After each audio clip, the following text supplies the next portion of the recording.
From participating in the 2002 Junior Olympics to becoming one of the most controversial contestants on the show Bad Girls Club, Natalie Nunn was controversial for several reasons, and things escalated to a point where she got kicked off the show. She not only does extreme things for fame and money, but viewers often say her behavior ruins the reputation of the black community. If that's true, what pushed her to do it apart from the fame? And how did she get there? Is she the ideal businesswoman that she claims to be? Here's everything you need to know about Natalie Nunn. Before I get to the saucy part of her presence on social media and TV, let me give you a summary of her past and how she started. Natalie Nunn is not the only controversial, loud, and extra woman that you might know of now. As a high schooler, Natalie showed interest in a lot of other things, which obviously didn't include assaulting people or yelling at them. She was very active in athletics. She can track and competed in the 2002 Junior Olympics. She not only ran track, but that helped her secure a full scholarship playing as a defender on the women's soccer team in 2004. So, before all the media and the fame, she was a simple student athlete who was into it from when she was 9 years old. She has a degree in sociology and communications. In one of the interviews, she said, "I graduated from the University of Southern California. USC Trojan, baby. I graduated with 2 degrees in sociology and communications. Sociology is the study of people, and my focus was juvenile delinquents and why kids and people act and do the things they do." Well, how did she get into media from being a student athlete? As she got the opportunity to attend USC, she used that to her benefit. She said, "Going to USC definitely had me around the who's who's in young Hollywood. They were always on our campus and hanging around the student athletes. But there were times when being a student athlete at USC had us hanging around the stars, and that helped us navigate our way into Hollywood events as well. So, getting to know the inner circle definitely helped her find her way into Hollywood." After USC in 2009, Natalie Nunn found out about Bad Girls Club. It is a reality show, and a group of women living in a house together were the participants. They were called Bad Girls. What made the show super popular was the amount of conflicts, altercations, yelling. You ain't got bitch! Don't say this in my face! Say something now! Go take care of your baby! And you can probably imagine already about how Natalie could have potentially contributed to the show. The producers of the show were seeking bold, outspoken women with strong personalities and potential for conflict or drama. And that matched with Natalie's nature. You should have... Don't touch my...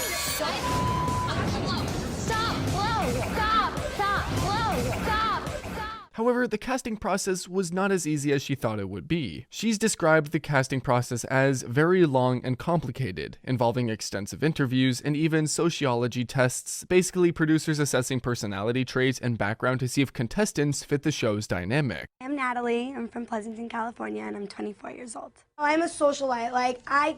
If I logged into my Facebook right now, and I had 3,000 inbox messages. I own a store in Pleasanton. At the time, she had a background as a competitive athlete. She had lived around Los Angeles through college, characteristics that likely helped her present as confident, strong-willed, and camera-ready. Natalie first appeared as a main cast member in season 4, the original Bad Girls cast for that season, and right from the first episode, she did what she had to. Controversies and drama since day 1 of season 4. She began to pick on people even before she chose her bed in the house.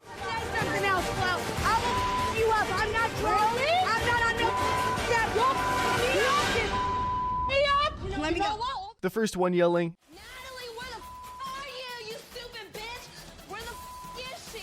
Said it all. Natalie, titled a socialite in the show because she truly was, at least that's what she claims to be. She has 2 sides, and they're 2 extreme sides. One being the life of a party, always at the VIP section of the club, getting guys to buy her drinks, and 2 being extremely bitchy about stuff, and that you'll see throughout the seasons of Bad Girls Club. Things started off pretty well with Annie as she entered the house. However, at one point, Natalie made controversial and offensive comments about a public figure while talking to Annie, which sparked drama between them. To be fair, she openly made it clear that she found Annie annoying, and the thing about Annie is that she's a control freak. Annie has an annoying voice. Spirit fingers. No, not spirit fingers, Annie. Put 'em down. Just sounds like a 2nd grade teacher. You're like Sporty Spice and I'm like Baby Spice. Oh, Spice Girls! And it's just... Natalie Nunn, being a Puerto Rican herself, somehow always had problems with black women. I'm Puerto Rican, Brazilian, and black. I grew up around white kids, and so dark-skinned girls never seem to like me. Tell me now if you're scared, because I'm not scared. I'll tell them all that I wrote this. They're gonna be so mad when they come in this room. This was one of the reasons why a lot of reviewers comment on how she always talks about women from her own community. In the Bad Girls Club, she made a statement that she grew up in LA around white girls, so dark-skinned girls often hated her. That was quite a bold statement to make. If anything, that was borderline racism, to be fair. Her first agenda in the house was to pick players, the ones she could control and the ones she could fight. Annie was one of the players whom she chose to control. With Annie, I'm sure I can control her. If we can Rochambeau it, I think we can be roommates. So my first instinct is, Annie, we should be roommates. You're gonna get the ghetto black bitch and she's gonna punk you all the time. Throughout the episode, Natalie Nunn persistently attempted to assert dominance. She seemed to believe she was better than the rest and judged them every chance she got. Natalie positioned herself as above the group and spoke in a condescending way, and seemed to focus on controlling the social hierarchy early. The house's reaction was pretty obvious. No one liked her, and she was quickly labeled annoying, arrogant, and disrespectful. Honestly, none of that was surprising. All the labels, shit-talking, and blatant bitching about her didn't seem to bother her at all. She almost acted like she was running a team, like everyone else was working for her. She wasted no time and pretty much made sure everyone knew who Natalie was, and that's how the episode went down. If anything, episode 2 was even more wild. The contestants seemed to have beef with Natalie even more, and guess what? This only gives Natalie more leverage to behave as zany as possible. My first night in the house is a little bit crazy. I still think Natalie is a bitch, and I don't trust her as far as I could pick her up and throw her, but I'm gonna try to be civil so that we both don't end up killing each other. The fact that Natalie grew up in a bigger city gives her an advantage, or at least that's what she thinks. Several girls said Natalie acted in a way that intimidated them, leaving them to choose between siding with her or going head to head. You're a VIP girl all day, every day. You know what I mean? Like, hottest parties, I want to know this person, I want to know that person. You live in a bigger city than I do, but back at home, that's me. It's not necessarily intimidating. It's just like, okay, let me see this girl do her thing. You know what I mean? Let me follow for once, because usually I'm just, come on, bitches.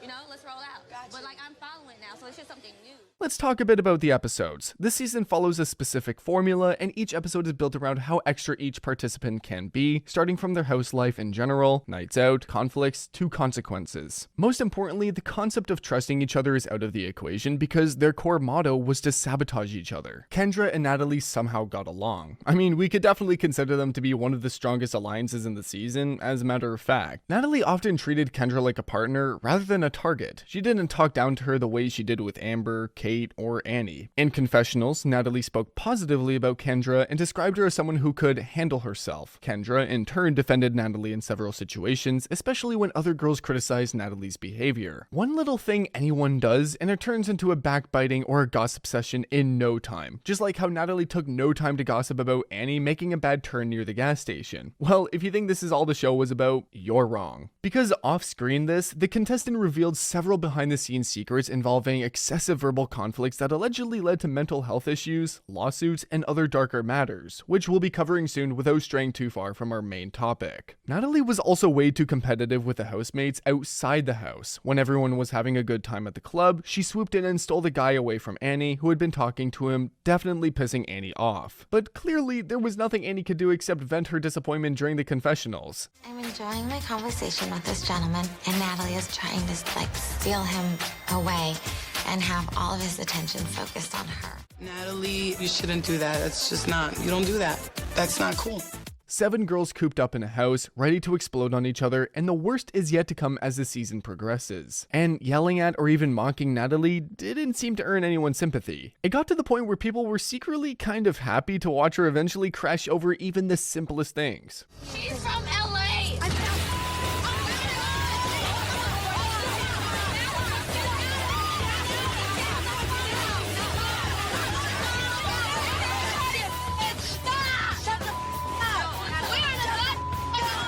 At the start of the season, Natalie was friends with Kendra. No matter how Natalie acted, Kendra had her back, but that didn't last long, especially after she hit Kendra in her face, and that was the first physical altercation at the house. Natalie hitting me in the face is unacceptable. Don't ever hit me in my face. Bitch, you're going home. I don't give a f***, you're going home. As the season went on, their friendship started to feel strained, and Kendra didn't seem to enjoy Natalie's company anymore. Kendra began to feel uncomfortable with how extreme Natalie's behavior was becoming. While Kendra liked to party and argue, she didn't always want to be dragged into Natalie's conflicts. There were moments where Kendra tried to stay neutral or calm situations down, and Natalie interpreted that as a lack of loyalty. The conflicts among the girls got pretty intense, and she decided she wasn't going to stay at the bad girl's house anymore. The girls were not okay with the fact that Natalie hit Kendra even though she was drunk, and they weren't letting it slide this time. I mean, at this point, they did end up putting up with a lot of things Natalie did. Everyone sided together against Natalie this time, including Kendra, to vote her out of the house. I think that bitch should go home. I don't take back anything I said. I'm not gonna act nice to her any longer and smile. I'm not faking the that. I'm done. I'm not faking. For every action, there's a reaction, and guess what? You got to bounce. You hit somebody, you gotta get the up out of here.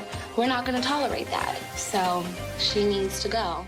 Besides the fact that Nat went physical on Kendra, she also had a habit of demanding full agreement from people close to her. When Kendra didn't immediately back her up or question her actions, Natalie would become irritated. This potentially created a crack in their relationship. Soon after, Nat realized everyone in the house was quietly ignoring her and didn't want anything to do with her. That's when she waved the white flag, apologizing for hitting Kendra and explaining that it had been purely out of frustration over what had happened with her boyfriend. I am extremely sorry for hitting Kendra in the face. I want to explain to her that I hit you out of frustration because of my boyfriend. She said she genuinely felt bad about it and actually enjoyed Kendra's company. Otherwise, she would have done things like introducing her to her friend Marcus, giving her clothes, or offering tips to look presentable at LA clubs. I feel like all I've been trying to do is help Kendra with getting her dressed properly to go out in LA, introducing her to my best friend Marcus, trying to get Kendra some better weave hair. I feel bad that her fault, like, shedding all over the house. I sincerely feel bad. Is this just her way of showing love to people she cares about, or is it really as insufferable as she seems? Even when she was, quote-unquote, sincerely apologizing for acting out of line, she still had her usual sass and attitude. Which could make one wonder, was she really sorry, or was she just playing everyone, waiting on the sidelines until the drama died down and things started swinging back in her favor? Was she playing victim here, or was she truly regretting her drunk behavior? She doesn't think she's wrong. She came in here playing the victim. Yeah, she is playing. She's She'd not come in being like, oh my God, I'm so sorry. Like, but she's like, you have to understand why I did what I did. Like, I No, don't care. she came on the defense. She manipulated into people thinking that you were the bad person, and she was the victim. Kendra wasn't very convinced by the apology either, so the girls let her decide what should happen since she was the one who got jumped. She made it clear she didn't want Natalie there, but she was still cool enough to let Nat plead her case. Even then, Natalie tried to shift some of the blame, claiming Kendra allegedly pushed her first. You were straight by pushing me when I was walking away. I didn't. You're saying you didn't? I didn't. But you pushed me. I didn't. Kendra denied it and shut the conversation down, clearly feeling like it was going nowhere. She gathered all the girls in the house to finally put an end to it and decide whether Nat would stay at the bad girl's house or not. They huddled up for a final discussion, and just to be clear, after she went physical with Kendra, Nat didn't apologize at all. Instead, she was yelling things like, I own LA, and I run the shit, as aggressively as possible. Nat showed zero respect for Kendra in the house. Then again, she wasn't really ready to respect anyone to begin with. That left Kendra with no choice but to want her out, but was that really her final decision? This is the thing, Natalie. You need to work on your. I'm gonna let you stay. Yes, Kendra had to be the bigger person about the physical altercation she had with Nat and ultimately let her stay in the house, which low-key surprised Nat herself. To be fair, no one in the house was happy about the decision. For your sake, I hope to God that she doesn't pop off the mouth again with you, because you know what's gonna happen? You're gonna hate yourself for it, because I respect you for giving her a second chance right now.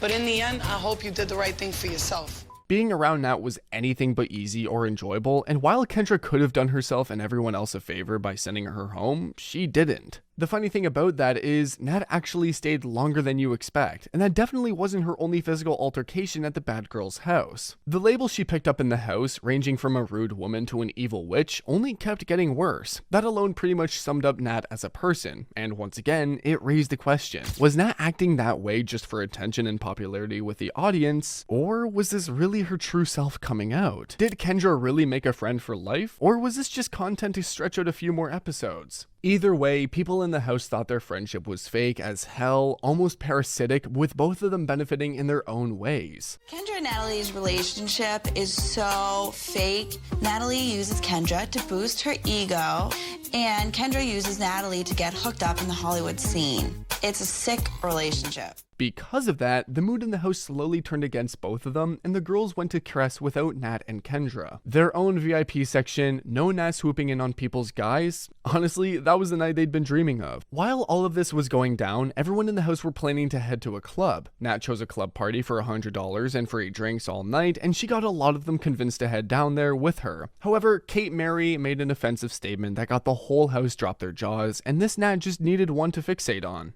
I just don't want to go to like a club all black night. I just don't. And Nat proceeded to shoot back at her, saying, Just like you don't want to go to the black people things, I don't want to go to the white people things. Kate didn't stop there. Kate claims people misunderstood her, but the next words that came out of her mouth were only worse. Black guys tend to be very, very aggressive at clubs. And so I just don't like feel like being hit on or anything like that. Unsurprisingly, that just made Nat even jumpier. I don't even want to hear it. Until you are, again, so now ignorant, when somebody wants to talk to you, you run away. I'm not going to listen to your ignorance. You're not going to listen to my ignorance? I'm not going to listen Natalie, to your ignorance. are you Kate added that she didn't want to be in a sweaty black place and insisted she wasn't racist. I'm obviously not racist. I just don't feel like going to a sweaty black place where... You just said it again. Oh my God. I'm not racist. Hey. But I'm not sure she realized just how offensive that sounded while the whole house was side-eyeing her hard. Annie and Kendra believed Kate wasn't racist and was just trying to explain the situation at the club. But she could have definitely chosen her words better, because wow, that was something. Either way, for once, it was Kate causing the chaos in the house, not Nat. Nat was ready to be on it for the rest of the night because Kate just gave her something to talk about. At the time, she had a boyfriend outside the house, Alamide Faison, but her calls with him were more like reports on the house drama than the usual sweet, casual check-ins couples normally have. Mid-season, Nat and Alamide had a conversation about their relationship and how things were going between them. Nat said Alamide's brothers didn't seem to like her, which made being together difficult. She was also bothered that he wasn't brave enough to stand up to his brothers for her. I definitely want to be a part of the family, but like both of your brothers are just like so against me. I think there's gonna always be an issue. That's gonna make things really hard for us to like be together if like you can't stand up to your brothers. It's whatever, Natalie.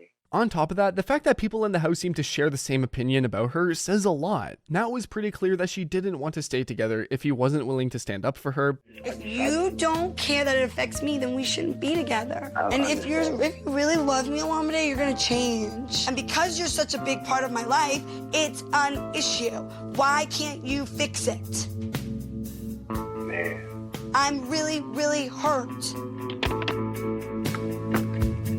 Nat didn't seem ready to let him go, but the way he hung up on her just didn't sit right. Flo had her back, trying to convince her not to get upset over a man. My boyfriend, he can't get it together. So break up with him, Natalie. I don't want to leave him. I know, but if he's not going to change, that him. Unless you're willing to stick it out, you can't complain. I'm not trying to be mean, but it's like either stick it out or just break up with the mother.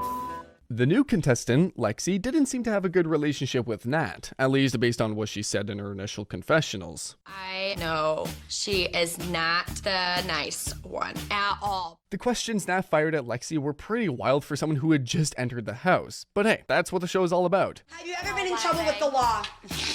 Not really. If you had a boyfriend, would you let your partner videotape you guys having Probably not, depending on how serious it might be. I like her. Just like Lexi had her opinions about Nat, Nat had hers too. According to her, Lexi was just the least of her worries in the house. Lexi is fat, a dumb blonde, and the least of my worries in this house.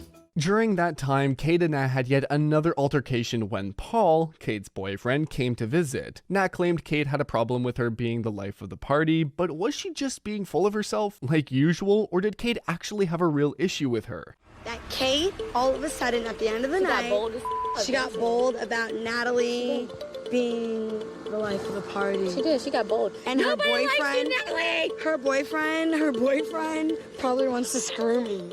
The fight got so intense that Kate threw Nat's makeup out the window, saying, Natalie loves her makeup to put on a fake phony mask every day because the real her is so ugly inside and out. So I threw it out the window because I knew it was the most important thing to her. I don't give a sorry. Although it started as just a verbal spat, things quickly escalated and were on the verge of turning physical, with them throwing things at each other. The housemates stepped in before it got completely out of hand, but Natalie still managed to spit in her face. Natalie just spit on me, and I'm completely repulsed. It's the highest form of disrespect. I thought she was the top of the world in LA. That is the lowest of the low. Nat made it clear that she thought Kate was jealous of her and insisted that she needed to get out of the house. This is getting ridiculous. This bitch is gonna live with it every day. That's all she has to do. All she's gonna have to deal with is living with jealousy over her wall. She's jealous. No. Yes, jealous. And just like that, one party changed things between them, at least temporarily. At this point, Natalie realized that people she was once close with, like Kendra, were slowly pulling away because of how toxic she could be. Nat couldn't take it and eventually unleashed all her anger on them. Naturally, she couldn't contain her rage, and whatever was happening with Kendra was just an excuse. Kendra was really just trying to keep Nat out of trouble. Unsurprisingly, Nat ended up arguing with Kendra for no real reason. And this altercation, it was anything but normal. So are you gonna say sorry? No. Why? Why would I say sorry? Because I told you my brush was Let's in go your to bag. the next party. Why are you? Look Because at you. I didn't know your brush was in my bag. No, stop Next it. spot. Next Stop spot. it. It's cool. Next No, spot. I'm not done. Next spot. You're Next done, but spot. I'm not done. After this, things just went downhill for Natalie in the show. Even after someone actually let her stay in the house, Nat didn't seem to change at all. She was still going on about how she gave her the throne and runs LA. Honestly, Kendra, you need to know who's really in power, and every now and then I'll give you the throne, but really you need to just sit down and pump your brakes. By this point, nearly everyone in the house hated her because she was going completely wild. As the season progressed, there seemed to be no one to stop her. She was slowly losing control, convinced there was no equal in the house, that she ran the place, and that the other contestants were just her little puppets. By the end of episode 11, Nat pushed things over the brim, and finally the girls exploded. Natalie has been at the center of nearly every conflict throughout the show, verbally dominating other girls, provoking arguments, and escalating minor disputes into major problems. The breakout of a physical fight between Amber, Lexi, and Kendra did it all for her. Even though security rushed in to separate the girls multiple times, Natalie seemed relentless and continued to yell, push, and verbally attack even after being physically restrained. After this point, the producers decided that the level of aggression was too extreme to allow her to remain in the house safely. Security and producers approached Natalie, explaining that she had crossed the line and must leave. Even after all of that, she pulls the classic Natalie, defending herself in her confessional, insisting that she was provoked, that the other girls were disrespectful, and that she's leaving on her own terms. She packs her belongings dramatically, slamming drawers and picking up her personal items while continuing to assert her dominance verbally. As she exits, the reactions in the house are mixed. Some girls breathe a sigh of relief, glad the constant conflict has ended. Others are visibly frustrated, knowing the house energy will never be the same. In her confessional, Natalie doubles down, stating that the house will be chaotic even after she's gone, and that people need to respect her for standing her ground. So I had my guard up the whole time. Anyone stepped in my face, I was giving them the business. Despite her eventual removal from the show, Natalie remained popular and stayed connected to the Oxygen franchise, later being invited back for other seasons. And if you're wondering what she did in those seasons, she was no different. She pulled the same Nat: constant drama, physical altercations, name-calling, partying, drinking, drugs, and more. She wasn't just back for Bad Girls Club season 13. She also appeared in other shows like Love Games, Bad Girls All-Star Battle, and various Bad Girls Club casting specials. Natalie became a core cast member and executive figure in the Baddies franchise, appearing in every season from Baddies ATL to Baddies Gone Wild. She was also featured as a judge or host in several Baddies audition specials. After Bad Girls House in 2009, Natalie Nunn was getting her spotlight in Tabloids. According to sources, Natalie walked out on almost a $5,000 bill at the swanky Atlantis Hotel in the Bahamas and fled the country. Natalie was in the Bahamas for an appearance at the nightclub Luna, and she claims the promoter didn't pay for her agreed upon expenses, but instead put her up at the Atlantis Hotel, although this was never confirmed. During this time, Natalie Nunn entered a high-profile celebrity dating phase, and one of the most talked about connections was the NBA star Ty Lawson. Tabloids and entertainment outlets linked Natalie and the Denver Nuggets point guard romantically, with sources saying they were almost all over each other, and and that they enjoyed spending time together when their busy schedules allowed it. The two were spotted together, and even though their respective careers, hers in reality TV and his in the NBA, made quality time difficult, the relationship grew attention because it paired a rising reality star with a professional athlete. Their connection was a moment where Natalie's life intersected with mainstream sports culture, and even though the relationship didn't last beyond mid-2010. Later in 2010, Natalie Nunn briefly dated rapper Wiz Khalifa. Fans choked for a hot second when they came to know they were dating. This was shortly after Natalie rose to fame on Bad Girls Club Season 4, when her name was everywhere and she was constantly making appearances, traveling, and being talked about online. Wiz Khalifa, at the same time, was emerging as a rising rapper as well. If you're wondering what the song Taylor Gang was about, it was about Natalie Nunn. It took fans so long to realize it was Natalie behind those smiley faces in the music video. After 14 years of uploading, fans seemed to only find out about her presence in the video. Well, it wasn't too easy to decode either. Here from TikTok, just found out that's Natalie Nunn. This shit crazy, I just found out it's Natalie Nunn behind the smiley face. The relationship itself was never very long or deeply serious, but it attracted attention because of who they both were at the time. This was a brief chapter that happened before she met a very important person in her life. After her breakup on Bad Girls Club, Natalie Nunn joined the spin-off dating competition Love Games: Bad Girls Need Love 2 Season 2 in 2011. The show aired from April 18th to June 13th and brought together former bad girls who were competing in various challenges while searching for love. Just like any other show, Natalie was a strong and competitive player in this show as well. Throughout the season, she participated in multiple challenges designed to test compatibility, communication, and emotional intelligence, often standing out as one of the most competitive and charismatic contestants. The contestants on the show, aka the previous bad girls, also made things difficult for her. But it was mostly her fiery personality that got in the way of the competition. No question about it. Things would sometimes turn into arguments, which could potentially divide the house. However, she finished as the runner-up. She lost to the winner, Leia Bolio from Bad Girls Club Season 5 in the finale. In July 2011, Natalie Nunn went through a scary moment when she suddenly collapsed in her Hollywood Hills condo and had to be rushed to Cedars Sinai Medical Center. It was allegedly due to extreme exhaustion. She had been traveling non-stop, hitting 4 or 5 different states and cities every week, even places like Barbados and Bermuda, so the exhaustion definitely makes sense. Natalie then updated her stats on Twitter. "I just checked out of the hospital. Everything is going to be okay." Nunn later added that she wasn't too thrilled to be the focus of paparazzi attention either. In September 2011, Natalie Nunn's life quietly shifted in a way that would end up changing her future forever. At the time, Natalie was deep into her reality TV fame. She was constantly traveling, hosting club appearances, and staying booked and busy off the strength of her Bad Girls Club name. One of those appearances brought her to Detroit for a club event, something she had done countless times before. To Natalie, it was just another night of work, another packed venue, another crowd ready to see the outspoken reality star in person. She had no idea that this specific appearance would introduce her to someone who would completely change the direction of her personal life. That night, Natalie met Jacob Payne. Jacob was a professional football player. According to Natalie, their first interaction felt natural and unexpected. This wasn't one of those moments where everything felt forced or overly flashy. Instead, there was an easy conversation, mutual curiosity, and genuine interest on both sides. Jacob wasn't intimidated by Natalie's fame or her bold personality, and Natalie was drawn to how grounded and confident he was without needing to be loud. That balance stood out to her, especially since she had spent years surrounded by drama-filled environments. In one of her interviews, she said meeting Jacob Payne was nice, but convincing him to come to visit LA wasn't easy. Everyone's like, how did you get that Michigan Midwest boy to come to California? And you know, he's so not Hollywood and in the limelight. He's so in the background of everything.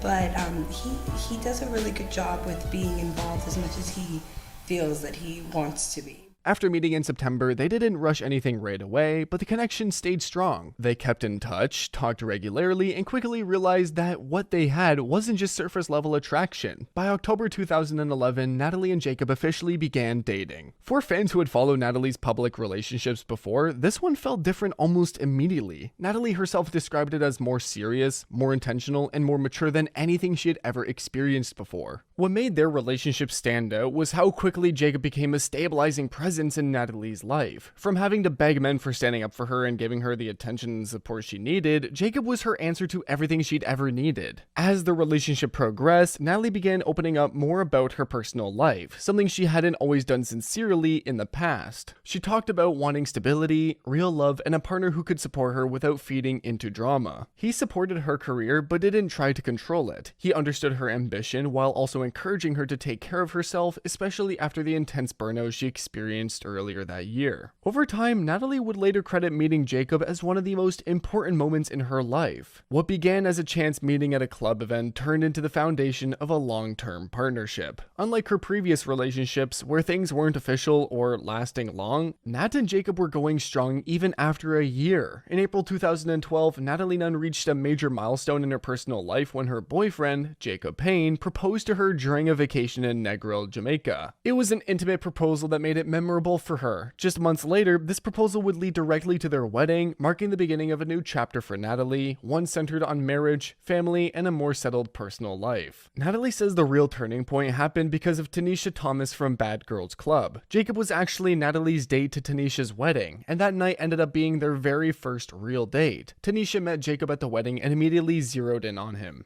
Actually, the funny story is me and Tanisha from Bad Girls Club kidnapped him. She met him. He was my date to her wedding. And she said, "You have to marry this guy." Tanisha was like, "And if I have to pull out some pots and pans and beat him all the way to California, I'll do it for you." Natalie describes it as a full bad girl sisterhood moment. From that day on, Tanisha was convinced Jacob was the one, even though Jacob himself was internally panicking. Natalie says he was sitting there at the wedding, surrounded by Bad Girls Club energy, quietly thinking about running for the hills as fast as he could. But despite his nerves and hesitation, that night planted the seed for everything that came after. Well, just like any other bride, Natalie Nunn's favorite moment about her wedding process was also trying on wedding dresses. She said it brought both families together, something she has always wanted. Big family dinners and the chemistry of both families from the Midwest and the Bay Area, for the first time, were memorable, according to her. The most talked about controversy of 2012 was unquestionably Natalie's wedding and her appearance on Bridezilla's. When news broke that Natalie would be featured on the show, expectations were already high. Viewers assumed she would be dramatic, demanding, and confrontational, and when the episodes aired, many felt those expectations were more than met. Why am I being called about resizing the ring? I gave you 1, 2, 3 tasks today. 3, that's it. We'll find one better. Because the bitch lied. Get the money back. All of it. I want all the cash back. Now. Natalie was shown clashing with wedding vendors, snapping at people involved in the planning, and exerting intense control over every detail of the ceremony. She also butted heads with her fiancé, Jacob Payne. Natalie constantly pushed Jacob to be more involved in the planning, but at the same time, she shut him down whenever his opinions didn't match hers. You could see it all over Jacob's face, frustrated, worn down, and hesitant to speak up. And honestly, it wasn't hard to see why. Eventually, even his patience wore thin, and he snapped back at Natalie. And yep, that was probably their millionth breakdown. You better slow the down, because I'm walking with you. My family standing at the airport right now. You talking about?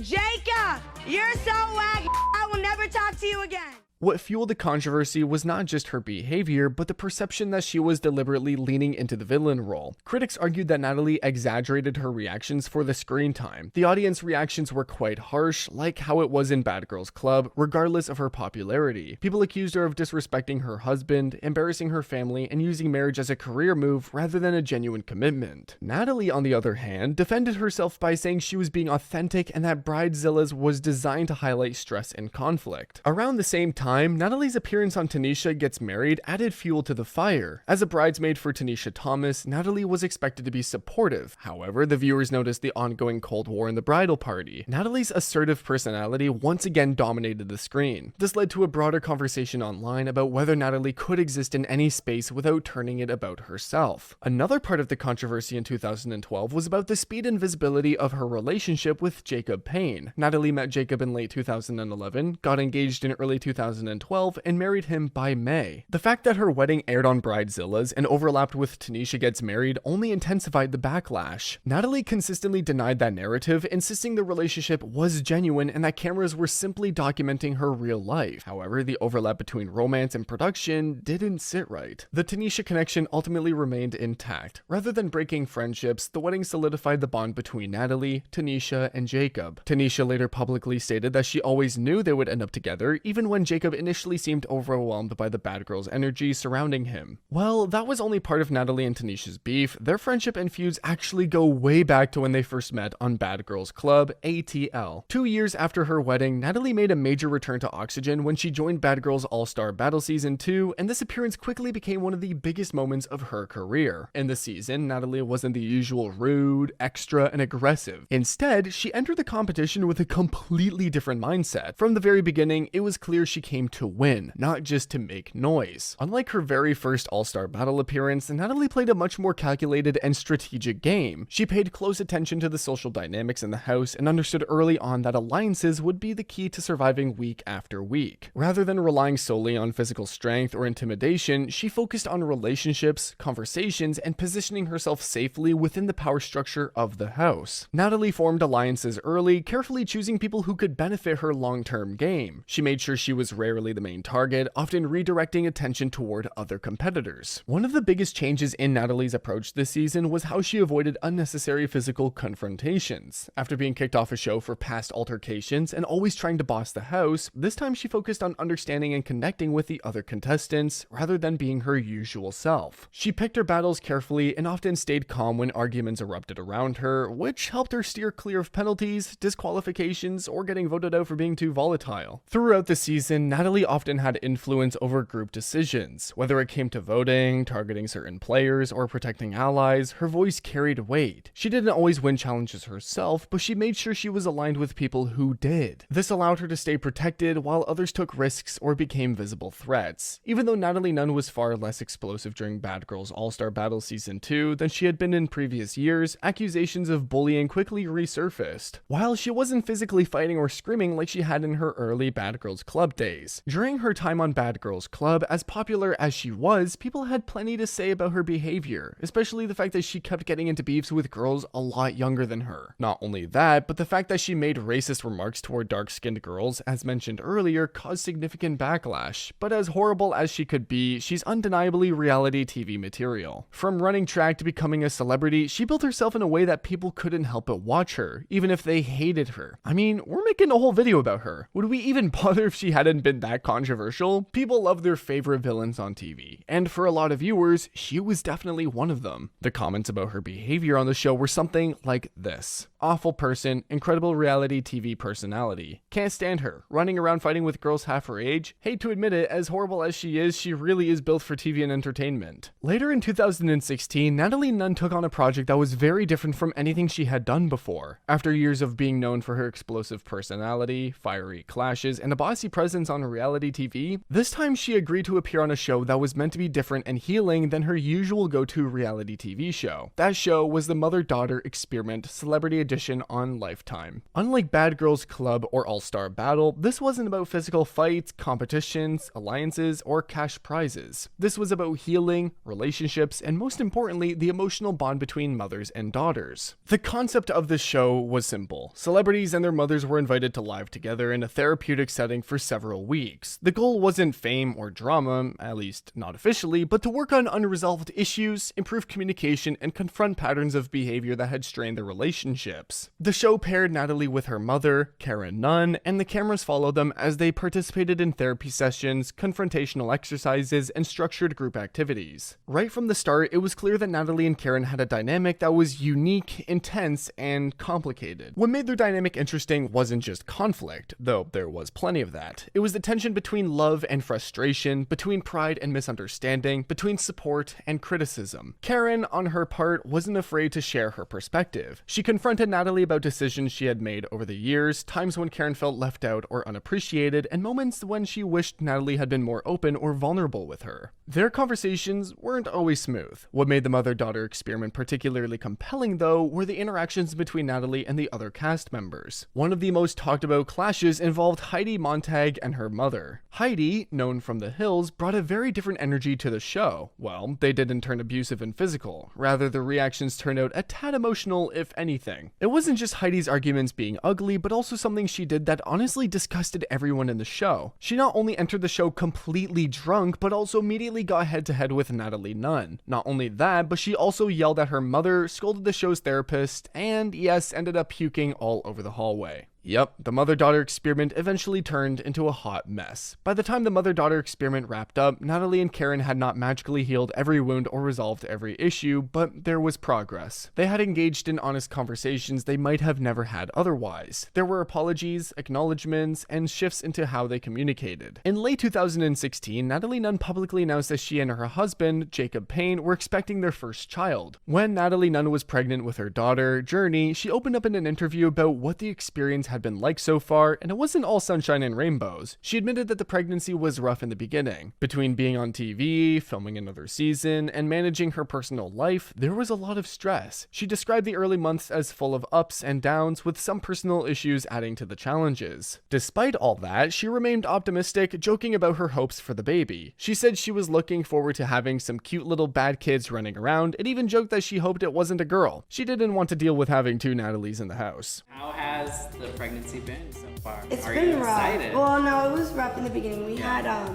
lot of stress. Being on TV, I literally just finished another season, and it was just a lot of stuff going on. So in the beginning, there was a lot of ups and downs, and we had just our own little issues going on. But it's gonna be fun and amazing. I just want some cute little bad kids running around. Hopefully it's not a girl. I want them to be bad. Hopefully it's not a girl. You're not ready. I can't have two Natalies. That's all he keeps saying, like literally. Please. When asked about whether she planned to continue with reality TV after the baby arrived, Natalie admitted that the pregnancy had actually made her rethink a lot of things. She said that the whole experience made her realize she wasn't as comfortable with the media side of her life as she once thought. Before, everyone assumed she'd be sharing everything online every day, but being pregnant made her notice how invasive it could feel. Fans and followers were constantly watching, tracking every move, and asking endless questions about the baby even before she was born. Natalie admitted it got to the point where she started feeling a bit aloof and hesitant to share updates, worried about how much of her personal life was now public property. Do you think you're gonna continue with reality TV after the baby has come, or? I am really, like, even the whole pregnancy stuff, I'm starting to notice how I really don't like our business in the media, which is really weird because everybody thought that I would probably be everyday, like, but like stuff that has to do with like our personal stuff, I'm really weird about it. So as in this story, the baby story, I had no idea people were going to literally sit on my Instagram and Twitter every day, all day, and all they want to know about is the baby and our family. It's not even here yet. And they want to see everything that's going on to the point where now I'm like a little standoffish. I don't want to post up the pictures of it like that. I don't want to let people know how far along I am. I'm like really, because I feel like they're like tracking every little move, and it's a little scary. It's a lot. I've been on TV for 7 years, and people have always been like, oh, there's Natalie, we love Natalie, whatever, there's Jacob. But now this baby thing, it's crazy.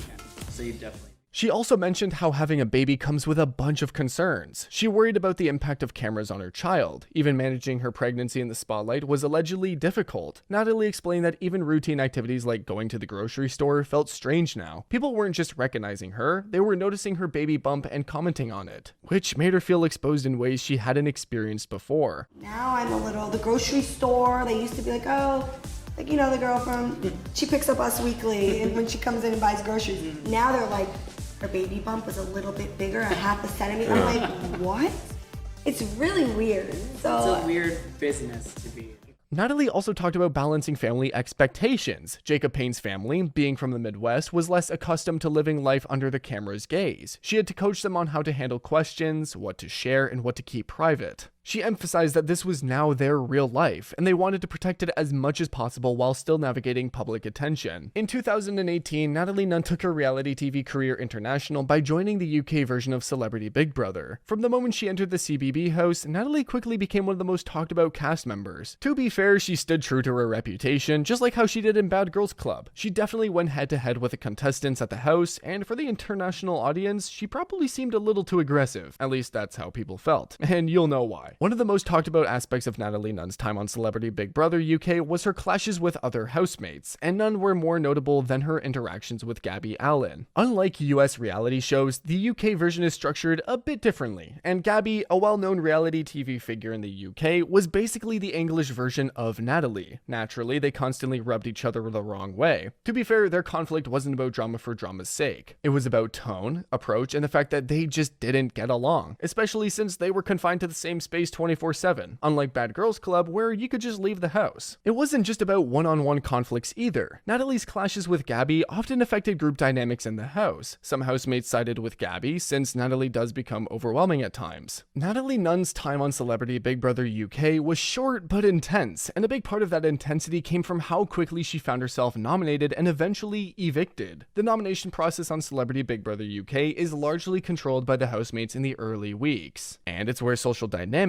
really matter. At one point, it almost seemed like House versus Natalie because of how extra she behaved, and guess what she found herself facing? Nomination, which in a house full of celebrities who were already forming alliances and observing each other's behavior was almost inevitable. The other housemates had to consider not just her personality, but the influence she could have on votes and group decisions. Natalie was nominated for eviction by her fellow housemates after receiving 8 nomination votes in the internal nomination process, which was the highest number in that round. She then faced the first public eviction vote alongside Hardeep Singh Kohli. Viewers voted to save housemates, and Natalie received the fewest public votes to stay, meaning she was eliminated first. And obviously one of the housemates who really pushed for Natalie Nunn to be nominated and ultimately voted out by viewers was Gabby Allen. Gabby and Natalie clashed early and often, especially after Natalie accused Gabby of excluding her and Rodrigo Alves from workouts and then confronted her in a very direct way. The disagreement escalated into a serious argument in the bathroom where Gabby became emotional and even told Big Brother in the diary room that she didn't want to be in the house with Natalie anymore. Gabby said she felt uncomfortable and intimidated by Natalie's tone, and she openly expressed that she didn't want to share the house with her. Other housemates like Dan Osborne and Hardeep Singh Kohli also nominated or criticized Natalie at various points. In the diary room, Dan explained that it was difficult to see people close to him upset by Natalie's comments, and that influenced his decision to nominate her. Hardeep, in particular, had had his own clashes with Natalie, and there were moments where other housemates expressed discomfort about her interactions with him. While Gabby was one of the most vocal about her issues with Natalie, it was really the culminative effect of tension with multiple housemates, especially Gabby, Dan, and others uncomfortable with how Natalie communicated that led to her receiving 8 nominations and being put up for eviction. After leaving the show, Natalie was ready to spill on the dishonesty in the Big Brother house. But was the house really dishonest, or was it just her nature clashing with a UK format? She's used to American reality shows like Bad Girls Club, where the girls are constantly at each other's throats. In the Big Brother house, it wasn't just about arguing and throwing words around. Players actually had to adapt a strategy. Well, in short, we could just say the UK scene wasn't just Natalie's thing. In 2019, Natalie Nunn took her career to a whole new level by stepping into the business world with her very own beauty brand, Natalie Nunn Cosmetics. Up until that point, most people knew her as the bold, fearless, and sometimes fiery reality TV star from Bad Girls Club, Love Games, and even Celebrity Big Brother UK. But with her cosmetics line, she was showing fans that there was more to her than just television drama. She was entrepreneurial, creative, and ready to turn her personal brand into something tangible. The first major product line from Natalie Nunn Cosmetics was all about lash extensions. Not just any lashes, though these were Natalie coded, which reflected her personality. She marketed them under the bad girl and baddie aesthetic, leaning into the identity that had made her famous. As the brand grew, Natalie Nunn Cosmetics quickly expanded beyond the initial lash collection. She introduced multiple variations of lashes, different lengths, thicknesses, and styles to suit every personality and occasion. The brand also began offering curated beauty kits that included everything a customer would need to achieve a polished, glamorous look. One of the strategic moves that helped Natalie Nunn Cosmetics stand out was its availability in major cities. The products were sold in Miami, Los Angeles, and New York, positioning the brand in key beauty and fashion markets in the United States. Eventually, she also launched her own website, baddie plush dolls, accessories, hoodies, and more. After all this time, after her wedding and having a baby, Natalie's personal life was back in the headlines. But this time, it wasn't about some reality TV controversy or her business ventures. It was about her marriage. The news mainly involved Jacob Payne moving out. According to some sources, Jacob was seen moving out of their home, which immediately sparked speculation that something was seriously wrong in their relationship. Headlines claimed that the couple was on the rocks, and fans began analyzing every post, photo, and appearance to see if they could spot signs of trouble. However, shortly after all the rumors and reports involving them, Natalie and Jacob were photographed together again, appearing publicly as a united couple. They were seen attending events, going out together, and posting images that suggested they were still very much together. In late 2020, Natalie Nunn returned to reality TV in a big way, but this time it wasn't just about her own drama. She joined a special reunion through Zeus Network called The Conversation, which brought together a group of former Bad Girls Club alumni to hash out old issues and revisit unresolved conflicts from the show's past seasons. It was a simple gathering of the former cast members and see whether the group could come together or at least confront their old issues. One of the main highlights was how the reunion addressed not just individual arguments, but also larger attempts to reunite or spin off BGC content. This was more than nostalgia. It was about planning the future of the franchise. Of course, it came with Natalie's usual antics. The feud between Nat and Red wasn't just the conversation thing. It goes all the way back to Bad Girls Club season 13, Redemption, one of the most intense and chaotic seasons in the show's later years.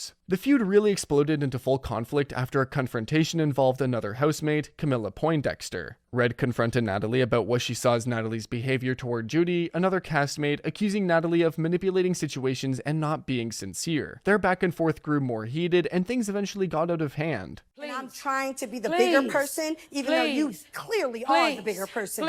Even though you clearly are the bigger person. For anyone who missed the drama between Natalie and Red on Bad Girls Club season 13, here's a quick recap. What followed was one of the most violent and talked about altercations in Bad Girls Club history. Red struck Natalie with a punch connecting on the side of her face. That's when a mere verbal argument escalated to a physical altercation. Security came in to break up that moment, but the conflict wasn't over. Later, after another argument in the kitchen area, Red approached Natalie while she was on the phone with her husband, escalating again. She slapped the glass drink out of Natalie's hand and even spat on her, provoking Natalie to stand and attempt to retaliate by throwing the glass, though she missed. Security intervened again before it could go further. The second ended in a stalemate, essentially a tie, but the damage was done. What made this feud stand out even more was a separate, wildly reported incident from the filming of season 13. During the altercation, Red actually bit Natalie's foot, tearing flesh. Medics reportedly thought the injury was from an animal at first because it was so severe, and Natalie was taken to a hospital and even filed a battery report afterward. Police investigated, but charges were eventually rejected due to insufficient evidence, though cameras were rolling and the footage was slated to air on the show. Both women were eventually removed from the Bad Girls Clubhouse for their roles in the altercation. From being a contestant on Bad Girls Club to becoming a major force in reality TV as the creator and executive producer of the Baddies franchise, Natalie Nunn has done a lot in her career, and that's pretty much everything you need to know about her. This is Erika Jayne,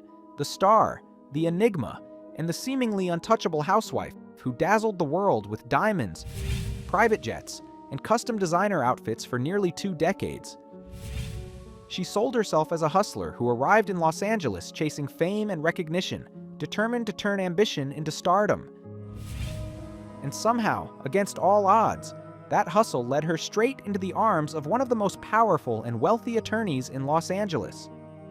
Tom Gerardi, a man 33 years her senior, with influence that stretched far beyond the courtroom. From that moment on, Erika's life transformed into a spectacle of excess. Glam squads, couture wardrobes, private planes, and a lavish lifestyle most people could only dream of became her reality. Her pop music career, bold, provocative, and unapologetically expensive, was bankrolled by Tom, giving birth to the larger-than-life persona known as Erika Jayne. On the Real Housewives of Beverly Hills, she proudly flaunted her wealth, her confidence, and her carefully curated image of independence and power. Viewers were captivated. They were simply in awe of how effortlessly she seemed to live a life dripping in luxury. Erika, you spent 40 grand a month on glam? Not on glam. Not just on glam, on everything. Yeah, that could be wardrobe glam and all kinds of other stuff as well. Wow. Why? I know lots of other people that spend 90, 100. I don't know if it's every girl's dream to go home with glam squad in tow, but it's definitely mine. Oh, yes. How's this looking? Let's see. Yeah. I'm going to punch her up in there. The great part about having a dinner party in a hotel is the staff does everything for you, because I ain't doing shit. Have a lookbook in order to plan for the occasion, really. Earrings, full outfit, shoes, accessories, everything, just so you have everything. So when you get there, it's super fast. You can get down to the business of having fun and not worried about, what am I wearing with this? I mean, arms covered, boobs up, legs out, waist in. It's not science. Ass out. But behind the glittering costumes, the high-budget music videos, and the endless talk of her glam squad, there was something far darker brewing beneath the surface. When the truth finally emerged, it didn't just tarnish her image. It sent shockwaves across her fans. The glamorous persona and the fantasy she sold so convincingly were suddenly reframed as part of something deeply ugly. In 2020, Tom Gerardi was accused of stealing millions of dollars from his own clients, people who were already devastated by tragedy. Orphans, widows, and plane crash survivors were allegedly robbed of settlement money that was meant to help them rebuild their lives. According to court filings, nearly $24 million was misappropriated. Money prosecutors say was used to fund Erika Jayne's extravagant lifestyle and entertainment career. The world watched in disbelief as Tom Gerardi, once celebrated as a legal hero, was sentenced to 7 years in prison. Left in the aftermath was Erika Jayne, still famous, still wealthy, but now buried under lawsuits and public scrutiny, desperately trying to protect the image she spent years creating. And while she remained in the public eye, attempting to rebrand and rebuild, many never forgot her response to the victims. The dismissive comments, the lack of empathy, the firm insistence that she knew nothing, despite having benefited from millions in stolen funds. She walked away from her husband, denied any involvement, and positioned herself as a victim of circumstance. I would give it up. Well, why? Yeah, Because you can look good? I would feel compassion for other people. Why don't you think I feel compassion? Because I haven't fought it out yet? No. I think you don't have the compassion because you don't want the compassion to seem like you're guilty. I'm not guilty. I'm not. Me in her shoes, It's not good. I would be making a statement about how I do care about the victims and please be patient with the process. Something along those lines. All I think about are victims. I don't give a about anybody else but me. So the question remains, was Erika Jayne truly innocent?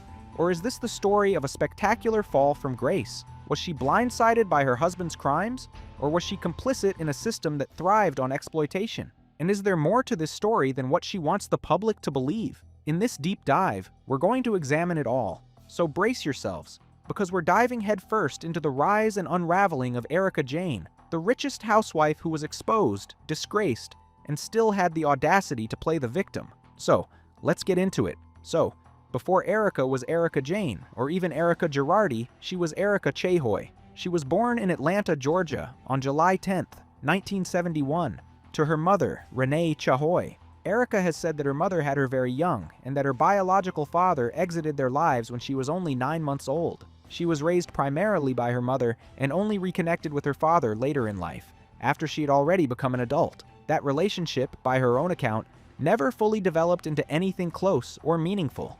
Instead, the most defining influence in her early life was Renee. Her mother was a trained pianist who also taught music, and their home was constantly filled with sound. Erika has recalled waking up on weekends to the sound of her mother playing the piano and growing up surrounded by classical music. Music wasn't just background noise, it was part of the atmosphere she was raised in, something that quietly shaped her sense of identity from a very young age. In interviews over the years, Erika has talked openly about how strongly she was drawn to music and performance as a child, in theater, and take part in competitions whenever she had the chance. Being on stage felt natural to her, almost instinctive. Performing wasn't something she stumbled into later.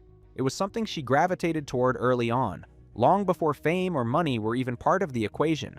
Her mother, Renee, confirmed this during an episode of The Real Housewives of Beverly Hills, saying that Erika always wanted to be a star when she grew up, but Renee also acknowledged the reality of their situation. They came from a simple, working-class background, and she knew that the road ahead would be difficult.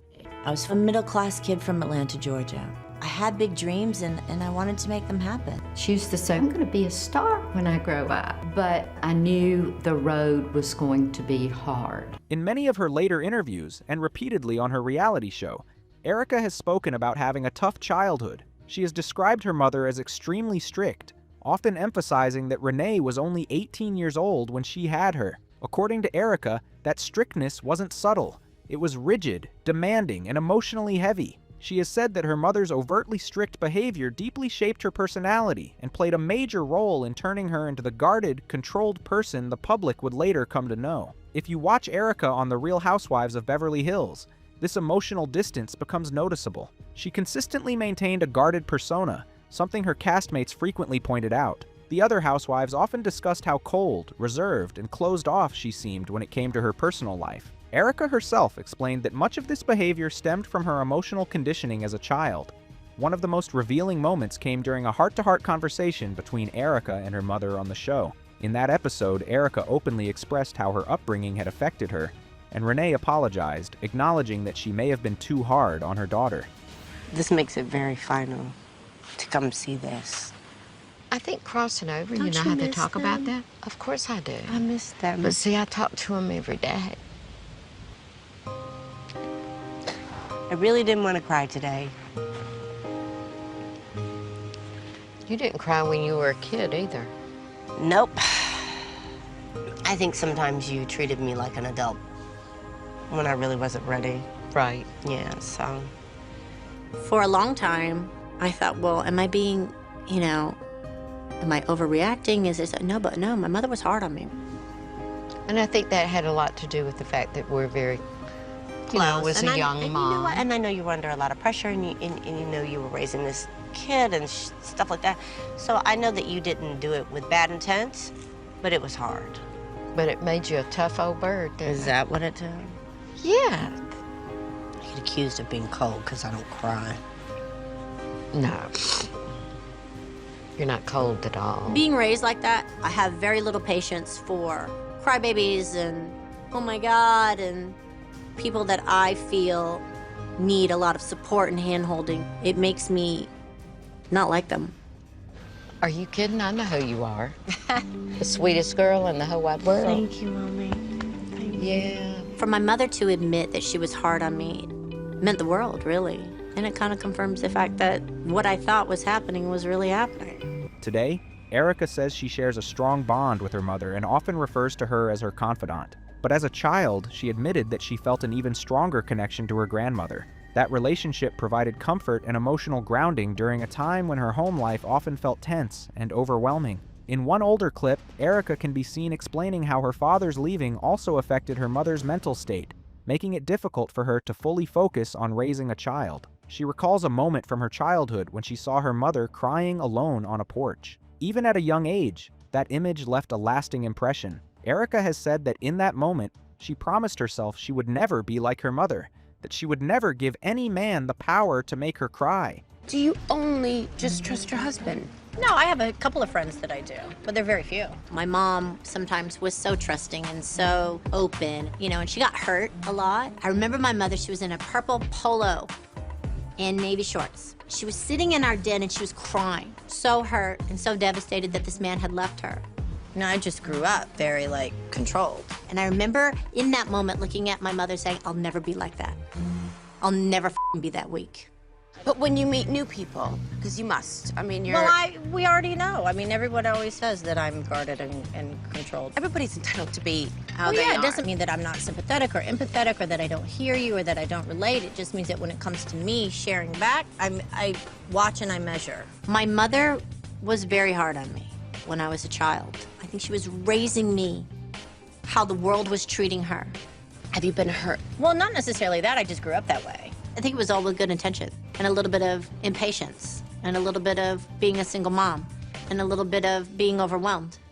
It's sometimes very difficult to read you. And I like to meet people, I'm engaging, I'm, talkative and so on. Until someone kind of gives me a reason not to, that's just the way I am. get think that you're the from reverse. you. Yeah, I am. feel You like keep it that's back the until you total give me reason opposite. to feel that right. you can. Exactly. Right. Which is the complete opposite. Right. Erika's very guarded, and I think I got that about her from the moment I met her. We can safely say that the bold, empowering, and seemingly untouchable persona Erika later created in the entertainment world was, in many ways, a defense mechanism. It was armor, built over time to protect a woman who learned early on that vulnerability often came at a cost. As Erika grew older, her determination to enter the entertainment industry only intensified. She attended and graduated from North Atlanta High School for the Performing Arts, where she was given the space and structure to further hone her skills. Surrounded by other creatives, she focused on performance and began shaping the foundation of the artist she believed she was meant to become. After graduating from high school and turning 18, Erika made a bold move to New York City to seriously pursue her lifelong dream of becoming an artist.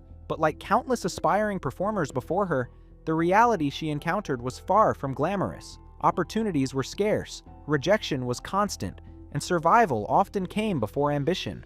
To support herself, Erika worked a series of odd jobs while continuing to audition and chase small acting and performance roles. During her time in New York, she appeared in minor roles, including 2 guest appearances on Law and Order. One article even notes that she was reportedly the first character to die on the show. Despite these appearances, nothing substantial materialized, and financial pressure continued to mount. To make ends meet, Erika began working as a go-go dancer, performing at strip clubs and go-go clubs, something she has since admitted she never wanted to do. In a later interview, she described the experience candidly, saying, "It was creepy and sad. This was not the glamorous life that I had imagined for myself. I thought, this is so gross. Why am I here? It was depressing as hell. The work paid the bills, but it took an emotional toll, reinforcing how far removed her reality was from the life she had envisioned." Eventually, she managed to leave that world behind after landing a more stable job as a cocktail waitress, allowing her to quit go-go dancing altogether. Around this same period, Erika met her first husband, Tommy Zizzo, a DJ who reportedly worked at the Manhattan Club where she was also employed. The two married in 1991 in New York City. However, the marriage was short-lived and ultimately ended in divorce in 1996. From that relationship, Erika had her only child, a son named Thomas Zizzo Jr., commonly known as Tommy. After the divorce, Erika faced what would become one of the most painful and difficult decisions of her life. With limited opportunities in New York and mounting pressure to build a sustainable future, she chose to move to Los Angeles to pursue performance work, leaving her young son behind. In later interviews, she explained that the decision, while heartbreaking, was rooted in survival and long-term thinking. As she put it, "Putting my son first was what moving was all about. If I was going to take care of him and provide the future for him that I wanted, I knew that I had to get away and find a better life and a more sustainable existence for myself." As Tommy grew older, he eventually moved to Los Angeles to live with Erika, and later went on to become a police officer. She rarely talks about her son, Tommy, in interviews or on the Real Housewives of Beverly Hills, but that doesn't mean they don't share a close bond. Erika has always been intensely private about certain aspects of her life, and her relationship with her son is one of those areas she chooses to keep largely off camera. Now, when Erika moved to Los Angeles to pursue her career more seriously, she once again found herself doing what she knew best to survive. After arriving in LA, she recalled getting a job as a cocktail waitress at one of the city's most upscale restaurants. But this wasn't just any restaurant, it was Chasen's. Today, Chasen's no longer exists under that name, but at the time Erika worked there, it was one of the most fashionable and elite dining spots in Beverly Hills. Chasen's wasn't just known for its food, though its chili was world famous. For years, it hosted the legendary Academy Awards after-party, making it a magnet for celebrities, executives, politicians, and power brokers. It was a place where Hollywood's most influential figures gathered behind closed doors, away from the cameras. What's important to understand is that working at Chasen's gave Erika access to an entirely different world. She wasn't just serving drinks. She was surrounded by wealth, influence, and power on a nightly basis. It was in this environment, moving through rooms filled with the most connected people in Los Angeles, that her life quietly began to change direction. And that is how she met Tom Gerardi. At the time, Tom Gerardi was already a major figure in Los Angeles. He wasn't just wealthy, he was respected, powerful, and deeply embedded in elite legal and social circles. Before we move forward, it's important to pause and properly introduce Tom Gerardi, so you understand exactly what kind of man he was when he entered Erika's life. Long before his name became synonymous with scandal, Tom Gerardi was considered legal royalty in California. Born in 1939 in Denver, Colorado, Gerardi didn't grow up wealthy or connected, What he did have was ambition and an almost obsessive belief in the power of the law to elevate him. After earning his law degree, Gerardi moved to Los Angeles, where he began building what would eventually become one of the most powerful plaintiff law practices in the country. In 1965, he co-founded Gerardi & Keese, a firm that specialized in high-stakes plaintiff litigation, the kind of cases where everyday people go up against massive corporations. Over the decades, Gerardi became famous for taking on airlines, pharmaceutical companies, utilities, and industrial giants, often representing victims who had been catastrophically injured or killed. These weren't small claims. These were multi-million and sometimes billion-dollar battles. His most famous case came in the early 1990s, the Pacific Gas and Electric groundwater contamination lawsuit, which inspired the film Erin Brockovich. Gerardi successfully represented hundreds of residents who had been poisoned by hexavalent chromium, securing a $333 million settlement, one of the largest of its kind at the time. Overnight, Tom Gerardi became a household name. Hollywood loved him, politicians respected him, judges trusted him. By the time he met Erika, Tom Gerardi was untouchable. The plaintiff's bar is an area where it's known that it can be one big case that can set you up for the rest of your life. When you're looking at a law firm bringing in 40% of hundreds of millions of dollars of settlements, and he has $3 billion+ settlements, what's 40% of $1 billion? I don't know, money forever. Not only was he successful, he was powerful. And those two things don't always go together. Okay, there I am. Yeah. He was powerful because of the relationships that he strategically cultivated. Relationships to make him look completely untouchable. Publicly, Tom was known as a champion of the powerless, a man who fought tirelessly for burn victims, plane crash survivors, widows, and children who had lost everything. He cultivated the image of a benevolent genius, sharp-minded, endlessly charming, and deeply principled. He lectured at law schools, sat on prestigious legal boards, and donated generously to political campaigns, particularly within California's Democratic establishment. His influence wasn't just legal, it was cultural and political. And then there was the money aspect. By the late 1990s, Gerardi was reportedly worth tens of millions of dollars, though estimates vary wildly due to the opaque nature of law firm finances. He owned a historic Pasadena mansion, which is just breathtaking. He was also known for hosting lavish dinners attended by powerful attorneys, politicians, and entertainers. His wealth wasn't flashy in the traditional sense. It was quiet, old school, and authoritative, the kind of wealth that doesn't need to prove itself. By the time Tom Gerardi got in touch with Erika, he was already one of the most powerful figures in Los Angeles. Interestingly, he was one of the investors at Chasen's, the upscale Beverly Hills restaurant where Erika worked. Many people assume that Erika and Tom got engaged immediately after meeting and quickly married, but Erika has explained in multiple interviews that this was far from the case. Before their romantic relationship began, they were actually friends for a year. Tom frequently visited Chasen's and spent a surprising amount of time interacting with Erika, forming a bond that was initially purely platonic. One day, Erika mentioned to him that she was single. They exchanged numbers, and their relationship dynamic shifted. At the time, Tom was navigating his second divorce. Erika recalls that after she slipped him her number, she received a call from his assistant saying that Tom wanted to take her on a date. Rather than accepting this secondhand invitation, she insisted that Tom call her himself. They had investors. And one of those investors happened to be a man, a lawyer named Tom Gerardi, who I waited on. He was very kind. He was great. Everybody loved Tom. He was a good customer. He was a good tipper. He was really sweet to the valet, to the busboy. Like, Tom was the And I remember the owner or one of the main partners at the time told me, oh, that guy, pointing at Tom, you know, he's a very good lawyer and done really good work and people, you know, and I, oh, it was just Mr. Gerardi. So I knew Tom for well over a year before we ever went on one date.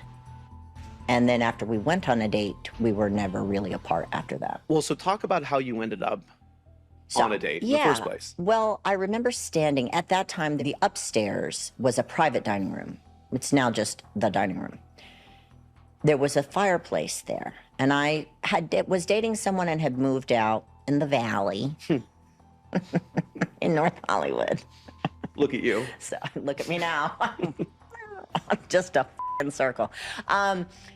And I was standing, it was Christmas time. And I was standing and the Mistletoe? Yeah, no. But we had the garland up and we had all the shit up. And I remember standing by the fireplace and I said, and I knew Tom liked me because he would sit there and he would talk to me more than he would anybody else. And I was standing there and he's standing next to me and the fireplace is at our back. And I said, didn't even look at him. I go, did you hear I was single? And he said, no. And I said, yeah. He goes, well, do you want to go out to dinner? And I said, yeah, give me a call sometime. And I wrote down my number. Now then, the next call I receive is from his secretary, Charlene. This was like, I don't even know how many days later. Wasn't him on his flip phone? Hold on, no. Let me do you one better. At this time, well, it's still the Ralphs on Beverly and La Brea. Actually, the Ralphs I go to today. It's so wild. There was a payphone there.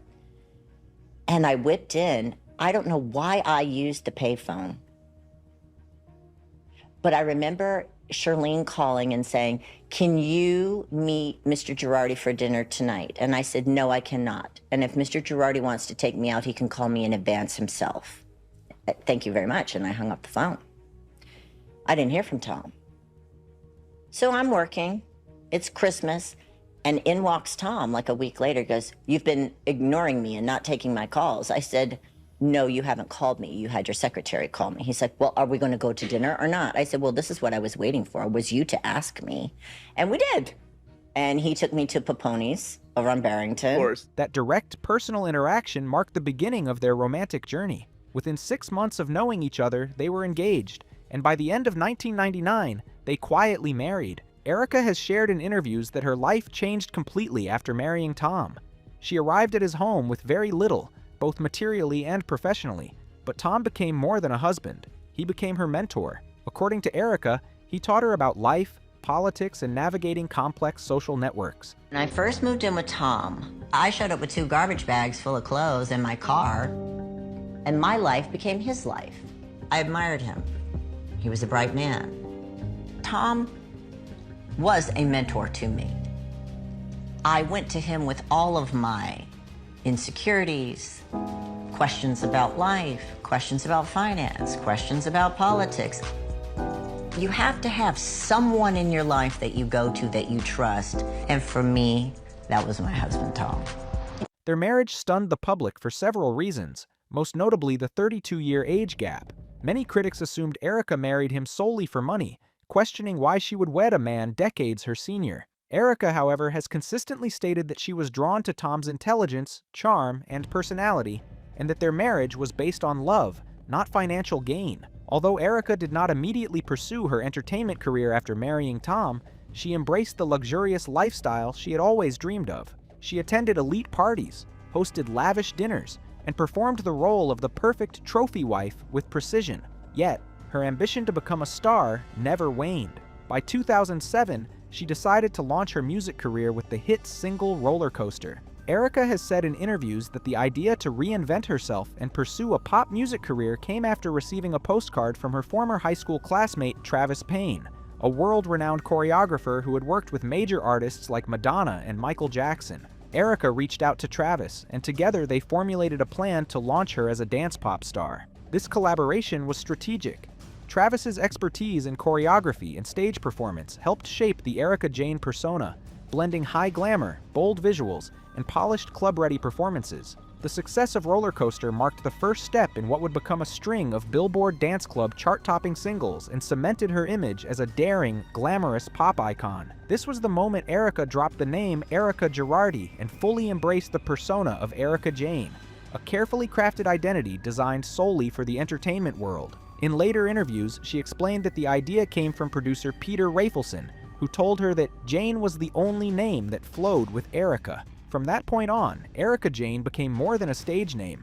It became a bold, untouchable persona that allowed her to separate her private self from the flashy, highly stylized world she was building. Her music career officially took off with her first single, Roller Coaster, and she quickly followed it up with a string of hits, including Pretty Mess, Give You Everything, and Party People. While her songs did not break into the Billboard Hot 100, she consistently dominated the Billboard dance club charts, frequently landing at #1. Her tracks became party anthems, and her image as a strong, fearless pop artist solidified in the entertainment world. During this period, Erika's music persona was shaped by a deliberate blend of fantasy, glitz, and high-energy dance performance, designed to distinguish her from the traditional Hollywood actress or pop singer image. Everything, from her music videos to her stage performances, was meticulously curated to create a spectacle. Analysts and fans often compared her aesthetic to icons like Madonna, praising the glamour and extravagance.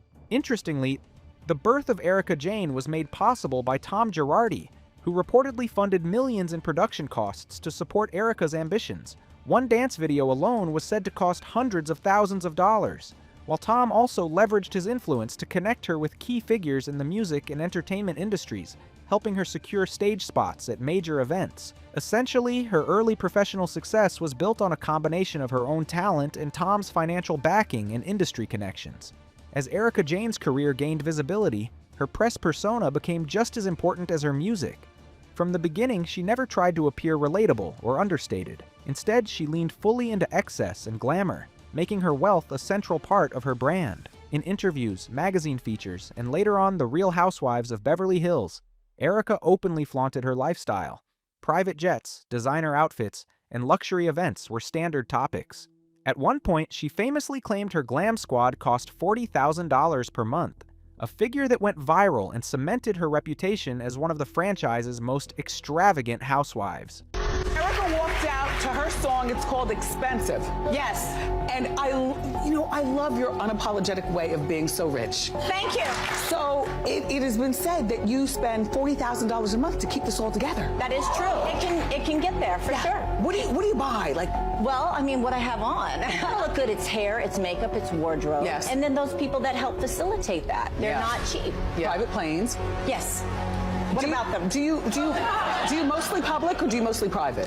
Oh, well, I was commercial here. Yeah. Yeah. Okay. So I mix. It's really like Tom's plane because it's for business. Yeah. You just bump into a millionaire who's 33 years older than you. You don't. You put yourself in those places. I was a cocktail waitress in a restaurant in Beverly Hills, and he was my customer for a year, and we developed a friendship before we ever went out on a date. What is going on? You don't know what I deal with every night. Now we come to Erika's casting on the Real Housewives of Beverly Hills, a moment that would prove to be both pivotal and career-defining. This was not just another job, it was a massive turning point. The show didn't only bring her substantial financial gain, it also catapulted her visibility to an entirely new level, far beyond what her music career alone had achieved. Around 2015, Erika's music was doing well, but not that well. She was a moderately successful artist with a dedicated niche following, but she was not a mainstream star or a pop legend by any stretch. At this stage, Erika began to realize that continuing solely in music would likely lead to stagnation. If she wanted real growth, she needed to pivot. That opportunity arrived at exactly the right time. Erika was offered a spot on the Real Housewives of Beverly Hills after her friend Yolanda Hadid, who was already a cast member, recommended her to the producers. What's particularly interesting is how quickly things moved. Just 2 weeks after Yolanda put her name forward, Erika was officially offered a role on season 6 of the show. In later interviews, Erika has openly referred to joining RHOBH as the smartest pivot of her career. She trusted the opportunity so completely that she famously admitted she didn't even bother reading the contract. In her own words, she joked, "To this day, I don't think I've ever read it. I might have signed my soul away and had no clue at all. Oh well, who needs a soul anyway?" While Erika often credits the show as a turning point for herself, many viewers argue that she was just as much a saving grace for the show. At the time, there was growing sentiment that the franchise was becoming dull and repetitive. Erika arrived with a new energy, sharp, bold, and unapologetically extravagant, and injected exactly the kind of spectacle the show needed. From the moment she appeared on screen, Erika commanded attention. She presented herself as richer than most of the cast, openly discussed her pop career, and revealed she was married to Tom Gerardi, a powerful attorney 33 years her senior. That revelation alone caused visible shock among the women. There's a clip where she casually mentions Tom's age, and the other housewives' stunned reactions became instant reality TV gold. He's quite a bit older than I am. What's quite a bit? My husband's 76. Oh, so that's quite a lot older than you. Erika's on-screen persona was deeply shaped by her wealth. Of course, flaunting money is nothing new on The Real Housewives, especially among some of the richest women in California. But even by those standards, Erika stood apart. She wasn't just wealthy, she was excessive, theatrical, and deliberate about it. From the very beginning of her run on the show, she dazzled audiences with custom-made designer outfits, diamonds, private jet travel, and most notably, her ever-present glam squad. Her glam became a recurring topic of conversation across multiple seasons. Erika herself admitted that she spent over $40,000 a month on hair, makeup, and styling, famously stating that keeping Erika Jayne alive came at a very high cost. I don't know if it's every girl's dream to go home with glam squad in tow, but it's definitely mine. Oh, yes. How's this looking? Let's see. Yeah. I'm going to put her up in there. The great part about having a dinner party in a hotel is the staff does everything for you, because I ain't doing shit. They are. Victoria? Honey, what happened to this tea bag? Can we have a new one, baby? And what's interesting is that Erika was truly unapologetic about all of it. If the cast was heading out on a group trip, she didn't just pack a suitcase. She brought her entire glam squad along with her. For occasions as mundane as horseback riding or casual outings, she would show up wearing thousands of dollars worth of designer outfits, complete with professional hair, makeup, and statement jewelry. Nothing about her presentation was accidental or understated. Erika made it very clear that the Erika Jayne brand did not take days off, no matter how trivial the setting. That goes on with having all of these great things. Yeah, it's about money. It's cute. I was just getting ready to, I was actually just reading it before. It's right here. You write an entire chapter about money when you're blowing a lot of money. Well, packing for a trip like this is difficult because there's a lot of stuff. And I know that we're going to be doing a lot of different things and you want to have a lot of options. So you want to be able to really get into character. We're in Berlin, so I'm inspired by Marlene Dietrich and a little bit of Catherine Deneuve in The Hunger. I cannot get you down to Marlena status. All right, go. Yes, perfect. Touch off, chin down. Beautiful, don't move. Naturally, the other housewives were both intrigued and baffled by her larger-than-life persona. In one episode, she famously kept the entire cast waiting simply so she could make a grand entrance in an extremely expensive and dramatic latex outfit. What might have annoyed others became, for viewers, an iconic reality TV moment. No, it's fine. It's frustrating because our time is just as valuable. I would feel bad to keep them waiting that long. It's 5:40. The boat takes off at... Girl. Thank you so much. Well, we're not going to make that, you guys. Do you call and say, do you want us to go? Then leave it up to her. How was she today? Was she not feeling well? Gosh, wasn't feeling great. I don't know. Her throat hurts. We have a little bit of an issue. Our friend, She's a little delayed. Can we just try and hold up for like 10 minutes?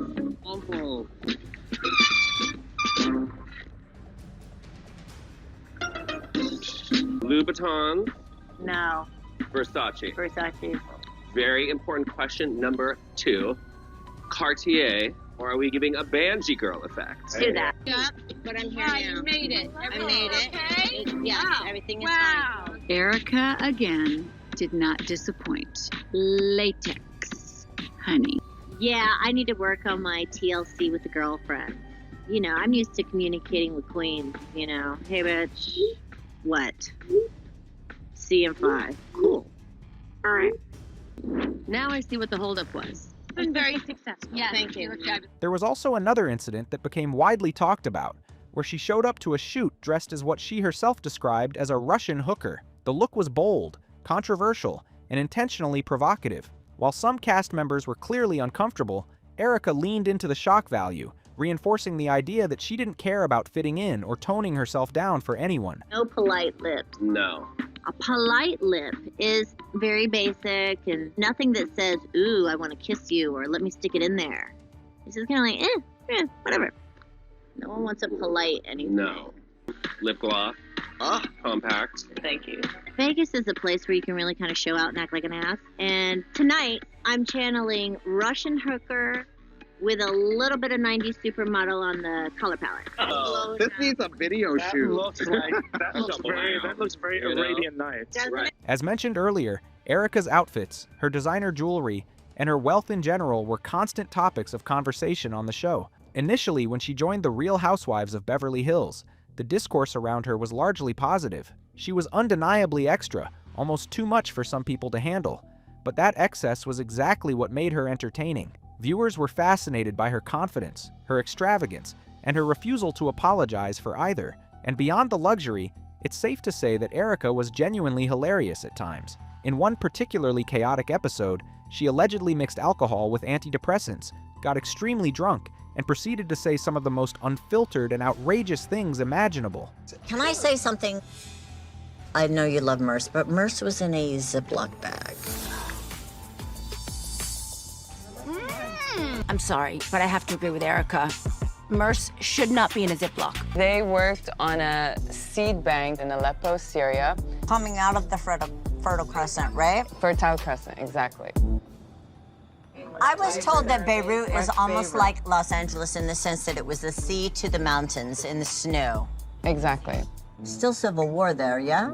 I don't know what happens to Erika when she gets drunk, but she suddenly becomes like the world's oracle. Ever heard of Gibran Khalil Gibran, the prophet? Yes. Who are you? Yo. Merce is in the purse. Listen.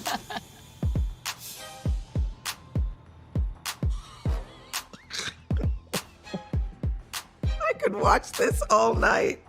As mentioned earlier, Erika's outfits, her designer jewelry, and her wealth in general were constant topics of conversation on the show. Initially, when she joined the Real Housewives of Beverly Hills, the discourse around her was largely positive. She was undeniably extra, almost too much for some people to handle, but that excess was exactly what made her entertaining. Viewers were fascinated by her confidence, her extravagance, and her refusal to apologize for either. From that point onward, Erika became even more bold about flaunting her lifestyle. She doubled down on everything. With the success of It's Expensive to Be Me, she gained increased media visibility, and in almost every interview or public appearance, she made a point of emphasizing just how costly it was to live her life. Around this time, she also gave ABC News a tour of her Pasadena mansion, offering the public a closer look at her lavish wardrobe, her office, and the sheer scale of luxury within her home. The segment further cemented her image as one of the most extravagant figures in the Housewives universe.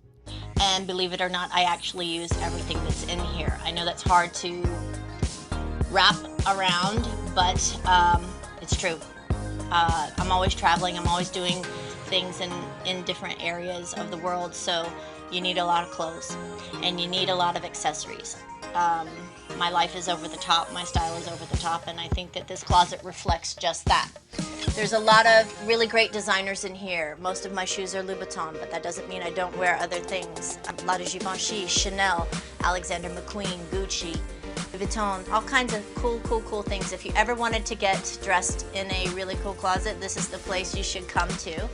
I have it all, from really obnoxious pink shoes, which I think are fabulous, to some really great suits to make you look super executive and powerful.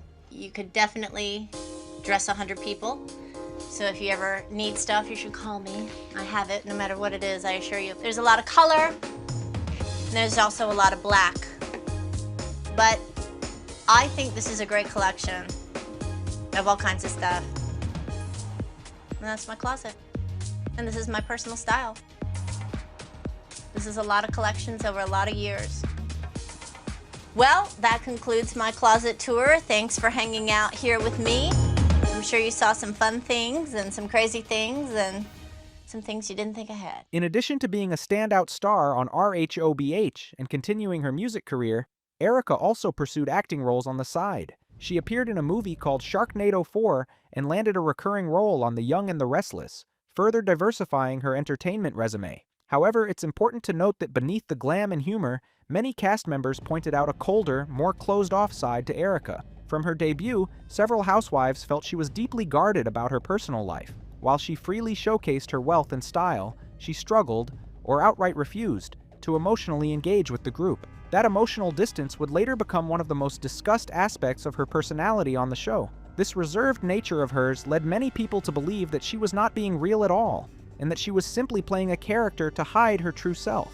This guarded, emotionally absent behavior continued throughout multiple seasons and became especially noticeable around season 9, when she grew increasingly dismissive, distant, and cold toward her castmates. By that point, her emotional walls were no longer subtle. They were impossible to ignore, both on-screen and within the group dynamics. Viewers began noticing this shift as well. One Reddit user pointed out that during this period, Erika came across like a cardboard cutout, someone present in body but absent in emotion, with no visible depth or vulnerability. Many fans assumed that her music career, despite not being particularly massive in the mainstream terms, had gone to her head. Even the other housewives started questioning her behavior more openly, wondering whether her icy demeanor was intentional or simply a lack of emotional awareness. While Erika often remained closed off emotionally, there were moments when she lashed out in ways that revealed what many believed was her true personality beneath all the glam. One of the most infamous incidents, which went viral and is still widely discussed, involved fellow housewife Eileen Davidson. Before we get into that moment, some context is necessary. During a group trip, Erika had already gotten into a tense argument with Dorit, another housewife. That confrontation was messy and filled with sharp, dismissive remarks from Erika, setting the tone for what followed. Later, when the group sat down for dinner, Dorit attempted to apologize and extend an olive branch. Erika, however, was not in the mood to accept it. Eileen, who was close to Erika and likely trying to de-escalate the situation, stepped in to soften things. In doing so, she made an offhand comment along the lines of, "It's not like she killed your child or anything." The intent was clearly to put things into perspective, but the wording proved disastrous. This comment completely set Erika off, and what followed became one of the most iconic and unsettling moments of season 7. Erika fixated on Eileen's words, repeatedly referencing them with intense anger and emotional volatility. It was never intended to hurt your feelings. I swear on my mother's life. It's not really a big deal. No, you It's made it a certainly- big No. That's not fair. You made this a very big deal, Doreen. You're right, but you know what? I really don't think she meant this in a malicious way, and I don't think she really understood what she was getting into. Eileen, I love you. I don't think she's Eileen, evil. I love you. No one's ever called her evil. She's already saying sorry, so then what do you want then? No, I mean, it is what it is. So there's nothing she can say or do that would make it okay? But she didn't kill your child, and she didn't like... Hey, Eileen. Let's not do that. So you're not ready for that? I'm not doing right now. Okay. All right? I don't have to forgive anyone. You don't have to do anything. So let's not do that. And don't ever bring up killing my child again, because my child could get killed. Okay, I know, I didn't mean it that way, Erika. My child could get killed. You're right, I didn't mean it What do you that mean way. killing my child? Because he's a police officer. I'm saying she didn't commit like some horrible, heinous crime. Right. But also, at a certain point, we're all human. Eileen, don't ever bring up my kid again. Okay, I didn't mean it that Don't way. ever do that. I didn't mean it that way. Figure of speech.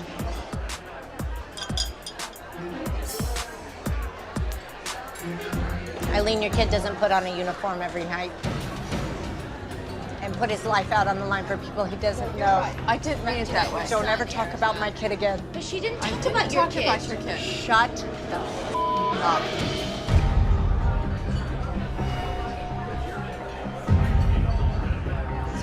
You don't know what I deal with every night. I don't. Actually, I don't. That's really insensitive. Your kid's not out there. Don't you ever do that again. I won't do it. Don't you ever talk about anyone that puts on a uniform I won't. and defends or serves their public. You for that. It's okay, baby. It's okay. I'm sorry. It's all right. It's okay. I'm really taken aback by Erika's reaction. Take a deep breath. It's okay. It's like someone's taken over Erika's body. She loves you. She didn't mean it like that. adores you, and she would never mean it like that. And poor Eileen's sitting there like, what have I done?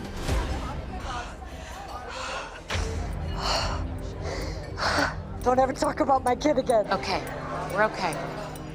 My son is under fire every night. That's right. And especially in this climate. You know I'm what? not going to tolerate that out of any of you. Nobody's doing anything to And I don't Erika. bring it up because you know what? He's an adult and that's his choice. Don't ever criticize that. Okay, baby. It's okay. Okay. Do you want to walk away? No, I'm fine. Okay, all right. This was definitely a dramatic overreaction that showcased how Erika often took relatively mundane comments and transformed them into deeply personal attacks. She would latch onto a phrase, repeat it over and over, and use it as justification to go on the offensive. The way Erika interpreted Eileen's comment was frankly extreme. Her reaction bordered on irrational, and many viewers described it as genuinely unhinged. It wasn't just dramatic, it felt disproportionate and deeply unsettling to watch. And this wasn't an isolated incident. In another episode, Lisa Vanderpump was grieving the death of her brother. During that emotionally heavy time, Lisa expressed hurt that Erika hadn't called to check on her and had instead sent a note. Rather than understanding the emotional context, Erika once again exploded, reacting extremely defensively. I'm in a good place. I feel good. Vanderpump. I'm just happy to be amongst friends that have supported me. I do have one thing to say, if I'm really honest. I don't want to bring it up because it makes me emotional. And you spoke to me about it, is that Erika, when you sent me a couple of lines and your condolence What do you mean card, I spoke to you about it? We talked about it. You told me about it? Yeah. I like Erika. However, she sent me like a few lines, condolence. What do you mean lines? You know, like on a card. I haven't really heard from her, frankly. I wish that you'd called me or just... But I felt the best way to do that was to write. It was a little distant, and that's one thing we've really tried to overcome. No, that's you know a very what I mean? personal note from me. I'm very sorry you feel that You know what way, I mean? but that comes from my heart. If that didn't work for you, I don't know what to say. When Lisa Vanderpump's brother passed away, I didn't feel comfortable calling, so I did what I thought was best from the heart. I wrote a note. I just wanted her to know, hey, I'm thinking of you. And I've never known of anyone to react this way. Your condolence note wasn't good enough. Are you kidding me? I'm sorry if you didn't think that was enough for you. Erika, I'm just saying that's how I felt, you know? Yeah, okay. There were several moments like this on the show where Erika seemed unable or unwilling to understand what the other person was trying to communicate. Instead of listening, she would immediately lash out in ways that felt harsh, misplaced, and completely inappropriate for the situation. Despite all of this, the show undeniably benefited from Erika's presence. She brought wealth, spectacle, sharp wit, and memorable one-liners, and many viewers enjoyed watching her unapologetic confidence. There was criticism even during that time, but Erika rarely softened her image to win people over. In fact, she doubled down. Songs like Ex-Expensive openly mocked wealth, flaunting while simultaneously celebrating it. Her interviews echoed the same message. She knew she was intimidating, she knew she was expensive, and she didn't care who felt uncomfortable because of it. What's important to note is that during this era, the press largely treated Erika as a curiosity, not a liability. Tom Gerardi was still a respected legal giant. The money was assumed to be clean. The glam was viewed as outrageous but harmless. Erika Jayne was seen as a character, a persona, a woman playing the game better than most. No one was asking where the money came from yet, and Erika, for her part, never volunteered that question either. But soon, the world was about to find an ugly, dark truth that Tom Gerardi was hiding all this time. Before we go ahead and discuss Tom's years-long fraud, let's first talk about Erika's very shocking split from Tom Gerardi, which took place in November 2020. After 21 years of marriage, Erika decided to part ways with Tom in November 2020, filing for divorce seemingly out of nowhere. She announced the news through media outlets, issuing a standard statement asking for privacy and understanding during this difficult time, along with all the usual carefully worded lines that celebrities put out and that the public largely ignores anyway. Still, the timing and suddenness of the announcement immediately raised eyebrows. This news genuinely shocked a lot of Erika's fans, as well as her castmates. Up until that point, both in the media and on the Real Housewives of Beverly Hills, Erika had consistently presented her marriage to Tom as solid and aspirational. She spoke highly of him, praised him endlessly, and often described him as an incredible husband and a constant support system in her life. The image she put forward was that of a strong, stable power couple. So for most people, this divorce announcement came completely out of left field. Practically no one saw it coming. What makes this situation even more interesting is that when all of this happened, Season 11 of The Real Housewives of Beverly Hills was already in the middle of filming. What's truly wild is that just one day before she officially filed for divorce, Erika appeared on set looking relatively calm and unbothered, as if nothing major was happening behind the scenes. There were no visible cracks, no emotional breakdowns, nothing that hinted at such a massive life decision being imminent. Then, according to the cast, she went home and sent a text message to everyone informing them that she'd filed for divorce from Tom. The reaction to that message was absolute chaos. The castmates were stunned, confused, and scrambling to process what they had just read. Nobody had any warning, and no one truly knew how to respond. The overall reaction was shock, disbelief, and a lot of unanswered questions. Erika sent a text saying that she was going to be filing for divorce from Tom. When you sort of look at their marriage from afar, you're not really that shocked. I know that if I was going through divorce, I would have shared it with these women. I'm not judging, I'm just thinking, gosh, I thought we were closer than that. I didn't know until she sent that text to us today at 9:15, and I instantly called her, and I was just as surprised as we all were. There was just no sign of anything that would lead to a divorce. The very next day, when Erika appeared on camera again, she finally addressed the situation directly. Sitting down with the group, she explained that she had filed for divorce because Tom had emotionally pushed her away, despite her repeated attempts to make the marriage work. According to Erika, communication between them had deteriorated to the point where conversations were reduced to just a sentence or two. She claimed that this emotional distance is what ultimately made her realize the marriage was over. Well, okay. Let's discuss the elephant in the room.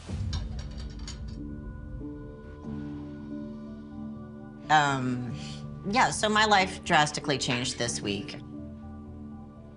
I let go of my Lamborghini, I let go of my 16,000 square foot home, I let go of my marriage, I let go of everything. I literally made a decision that I had to.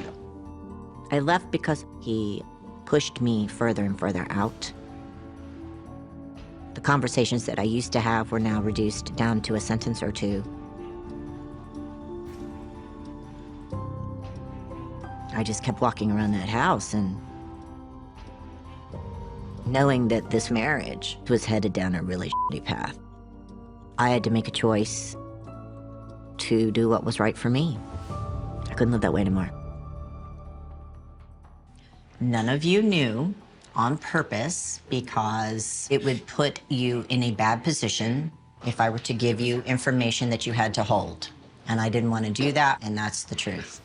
It also doesn't serve me to talk a lot about what is happening legally or will happen legally because I am married to somebody who's very good in that area. Yep. I struggled for a long time knowing that I had to leave.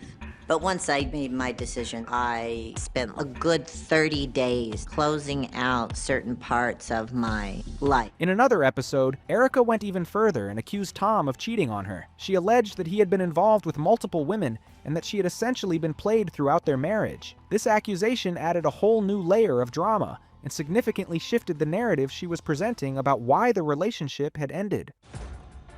He didn't come home and you're like, where is he? So you went looking for him? When he finally called me, I said, where have you been? So I was just assuming he was with some other woman.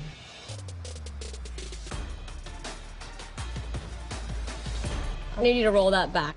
We can get into that too. What woman do you think he was with? I don't know, any of them. You can take a pick. Obviously, that means he was cheating on you. She also described in detail how she actually left Tom's house. According to Erika, once she accepted that the marriage could not be saved, she drove Tom to work one day, returned home, packed up her belongings, and left just like that. The way she told this story made it sound abrupt, decisive, and almost cinematic. I didn't leave a note. You just left. And then served? He got served? Wow. I drove him to work, and I told him I loved him. And he said, thanks, hon. Like I was an employee. Oh, thanks, hon. Turned around and walked into the firm. And, it's the last I've seen of him. I went home and started putting everything in the moving van. I drove off, went to my new place, spent the night there, and he was served the next morning. Wow, that must have been a scary night. In these episodes, it wasn't hard for viewers to notice that Erika seemed unusually mechanical. She had always been somewhat guarded when it came to her personal life, but her behavior during these scenes felt especially cold and detached. To many people, it came across as rehearsed, calculated, and strangely emotionless, almost as if she were performing rather than genuinely processing a painful breakup. Naturally, a lot of people struggled to understand why she would file for divorce at this point, when Tom was already 81 years old, after spending 21 years by his side. Erika had lived an extremely lavish lifestyle for decades, even while allegedly dealing with marital issues. Many viewers simply did not buy the idea that she was leaving solely because Tom had emotionally pushed her away. To them, it felt like there was something much bigger going on behind the scenes. And speaking of what was going on behind the scenes, a documentary released in 2021 on Hulu, titled The Housewife and the Hustler, clearly exposed what Erika, and even Tom, had managed to hide from their entire social circle for years. The documentary painted a disturbing picture of a man whose public reputation was built on justice, while his private reality was unraveling in silence. What's important to understand is that nobody truly knew what was going on with Tom Gerardi's financial situation before the divorce, except Tom himself, and quite possibly Erika. To the outside world, he was still the legendary lawyer, still wealthy, still powerful, still untouchable. But behind closed doors, lawsuits were stacking up, money was disappearing, and victims were quietly being ignored. So, to understand the scale of Tom's alleged fraud, we have to start with one of his most prominent and heartbreaking victims, Joe Ruigomez. Long before the Lion Air lawsuits made international headlines, long before Erika Jayne's divorce announcement raised red flags, Joe's story had already exposed the internal machinery of how Gerardi allegedly operated behind closed doors. It was all there. The manipulation, the delays, the deception, just without the public attention. Joe Ruigomez was a burn victim. In September 2010, he suffered catastrophic injuries in the San Bruno gas pipeline explosion, an event that became a major national headline. The explosion destroyed nearly 38 homes and killed 8 people, including Joe's girlfriend. Joe somehow managed to escape the burning building, but not before 80 to 90% of his body was burned. His lungs were severely damaged, and his life was permanently altered. The fact that Joe survived it all was nothing short of a miracle. He spent over 2 months in a coma and emerged in a condition that required constant, lifelong medical care. After he regained consciousness, Joe and his mother made the decision to sue the company primarily responsible for the explosion, PG&E. Now, here's the thing, Tom Gerardi was already known for fighting PG&E. It was widely understood that he had previously represented families in major lawsuits against the company and won. He was publicly celebrated as a champion for ordinary people taking on powerful corporations. So when Joe finally met Tom, there was a sense of relief. This was the lawyer, the people's attorney, someone with power, experience, and influence. There was no obvious reason not to trust him. Joe's case should have been straightforward in one sense. He was clearly a victim, and he was entitled to a massive settlement that would support him for the rest of his life. Gerardi took on Joe's case and ultimately secured a multi-million-dollar settlement, over $53 million. On paper, it looked like another massive legal victory. In reality, it became a decades-long nightmare. Instead of being transparent with the Ruigomez family, Tom allegedly chose to conceal critical facts from one of his most vulnerable clients. According to court filings, he did not tell them the true amount of the settlement.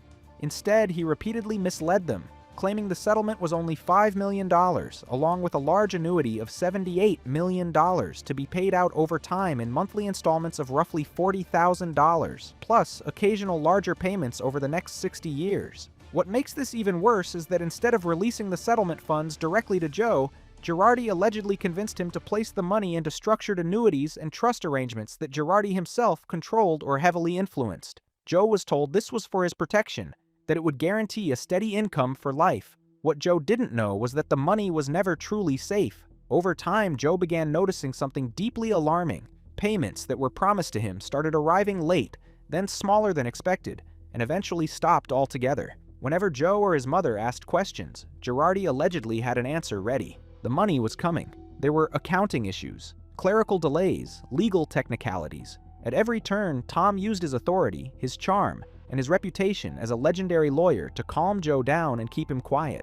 Joe trusted him, because why wouldn't he? This was Tom Gerardi, a man praised by judges, admiré par d'autres avocats, présenté dans des documentaires et présenté comme un héros légal de la vie réelle. Chaque fois que Joe se sentait mal à l'aise, Tom la rassurait that everything was under control, that these things took time, and that pushing too hard would only complicate matters. Tom also often blamed a retired judge for holding up the funds, claiming that the judge needed to sign off on everything before money could be released. According to later court filings, this explanation was completely false, but Joe didn't know that at the time. This is what Joe later told the court about those conversations. He doesn't like to give a young man a lot of money.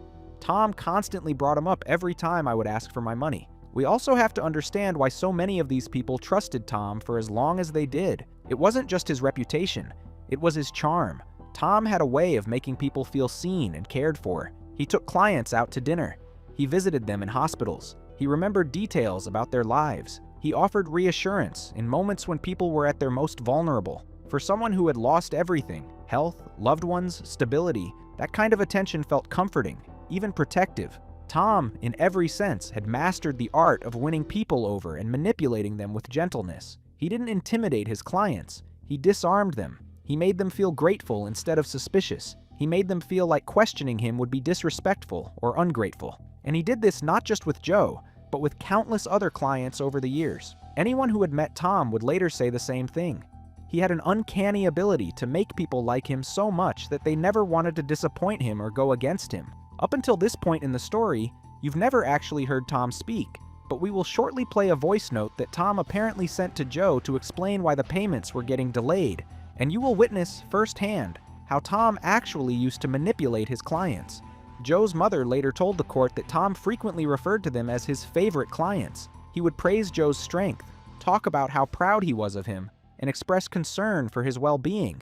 But despite all of this emotional closeness, Tom never shared any concrete details about the settlement. That emotional manipulation is one of the main reasons Joe and his mother didn't fight more aggressively for the money in the early years of the fraud.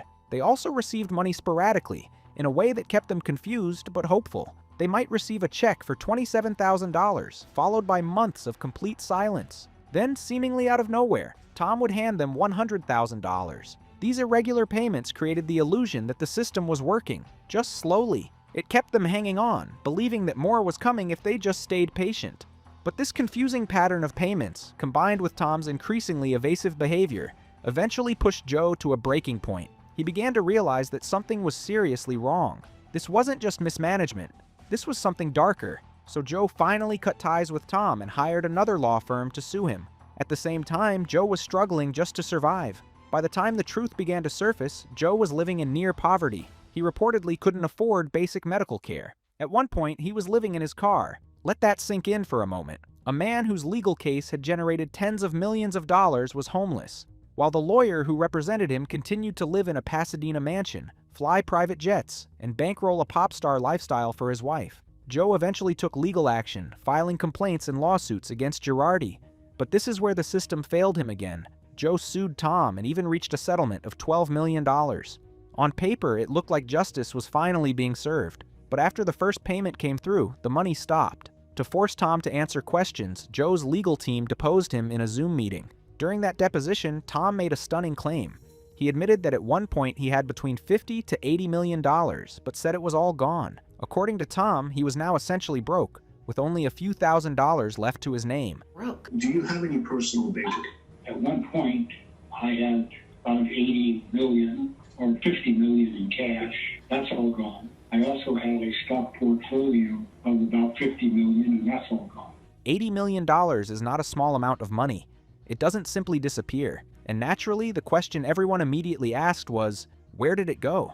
For many viewers watching this unfold, the answer felt obvious. Erika Jayne's $40,000 a month glam squad, the private jets, the custom jewelry, the luxury lifestyle that had been flaunted so publicly for years. Later on, the State Bar of California admitted that it had failed repeatedly in investigating Tom Gerardi over the years. In other words, Tom's track record was never as clean as the world believed. It was just ignored. This is what one Los Angeles Times article stated. Gerardi had kept his law license pristine despite numerous complaints against him at the state bar, as well as more than 100 lawsuits against him and his firm, many of them alleging misappropriation of funds. Further investigations revealed that Tom had managed to keep his license and avoid serious consequences by cultivating personal relationships within the legal system. He took state bar employees to lavish lunches. He treated people to private plane rides. He tipped generously at Las Vegas casinos. These gestures weren't random. They were strategic.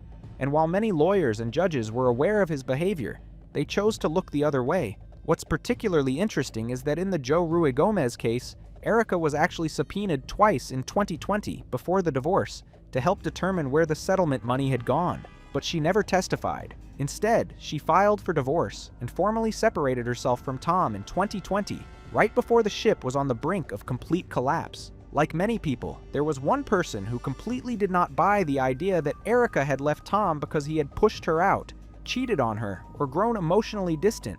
That person was Jay Edelson, a lawyer and the founder of Edelson PC. As soon as Erika filed for divorce from Tom in November 2020 and announced it publicly in an emotionally heavy, carefully worded statement, Jay immediately felt that something was off about the way their marriage ended. From his perspective, the timing alone raised red flags. The divorce came after decades of marriage, right when Tom's financial world was starting to crumble. Jay believed Erika's explanation for the divorce was complete bullshit, and that the real reason she walked away had far more to do with money, lawsuits, and legal exposure than with emotional neglect or infidelity. Because of this, Jay and his firm decided to take action. Edelson PC filed a class action lawsuit against both Tom Gerardi and Erika Jayne, representing the families of victims from the Lion Air Flight 610 crash. This lawsuit didn't just target Tom as a disgraced attorney, it directly accused Erika of being involved, aware, and financially benefiting from what was happening behind the scenes. For context, the Lion Air tragedy occurred on October 29, 2018,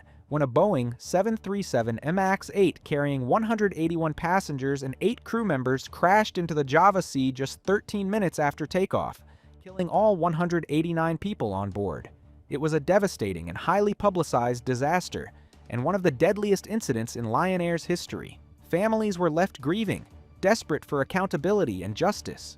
After the crash, Gerardi Kisei and Edelson PC both represented families of the victims and successfully secured millions of dollars in settlements from Boeing. The difference, however, was in what happened next. According to court filings, Gerardi and Kisei failed to distribute settlement money to the victims. Instead, at least $2 million in settlement money was allegedly withheld, misappropriated, or outright stolen. Jay later told the court that he had made repeated attempts to get Tom to pay the victims what they were owed. Every time he reached out, he was met with excuses, delays, vague explanations, and empty promises that the money was coming. What made this lawsuit explosive was that it didn't stop at Tom. It alleged that Erika Jayne was complicit, that she knew what was happening, and that Tom's fraud was carried out in large part to sustain her extremely lavish lifestyle. According to the filing, the stolen settlement funds were used to bankroll private jets, luxury cars, designer fashion, and Erika's expensive pop star persona. The lawsuit specifically called out Erika's $40,000 a month glam squad, her $250,000 Lamborghini,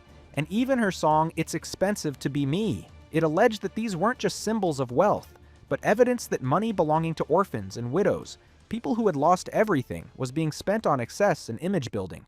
Even worse, Jay Edelson openly alleged that Erika's divorce was a sham. According to the lawsuit, the split, filed just 1 month before the case was brought, was strategically timed to shield assets and protect Erika from creditors seeking to recover money owed by Tom and his firm. In Jay's view, it wasn't a breakup. It was a legal maneuver. In later interviews and podcasts, Jay claimed that Tom had funneled millions of dollars into Erika's company, EJ Global, which financed her music, performances, glam, and public image. Subsequent investigations revealed that over $24 million had been transferred from Gerardi Keese to Erika and her company since 2018. So all the glam, the designer jewelry, the custom outfits, and the ultra-luxury lifestyle viewers saw on the Real Housewives of Beverly Hills may have been funded with stolen money. And that's what makes this story especially disturbing. This wasn't money taken from faceless corporations. It allegedly belonged to grieving families, widows, and children who lost their parents. While Erika was living her best life, flying private, flaunting diamonds, and casually talking about spending tens of thousands of dollars a month on glam, these families were struggling to survive. The contrast is heartbreaking, and the allegations, if proven, paint a picture that is not just scandalous, but deeply tragic. By December 2020, things escalated fast. This wasn't just gossip or speculation anymore. Tom Gerardi was officially dragged into a civil contempt hearing in federal court, and this is where the entire illusion finally cracked in public. The hearing took place in Chicago, tied directly to the Lion Air lawsuit. The judge overseeing it was Judge Thomas Durkin, and from the very beginning, it was obvious that he was not buying the excuses Tom and his lawyers were selling. At this point, the issue was simple on paper. Where was the money? Boeing had already paid settlements meant for the families of the Lion Air crash victims.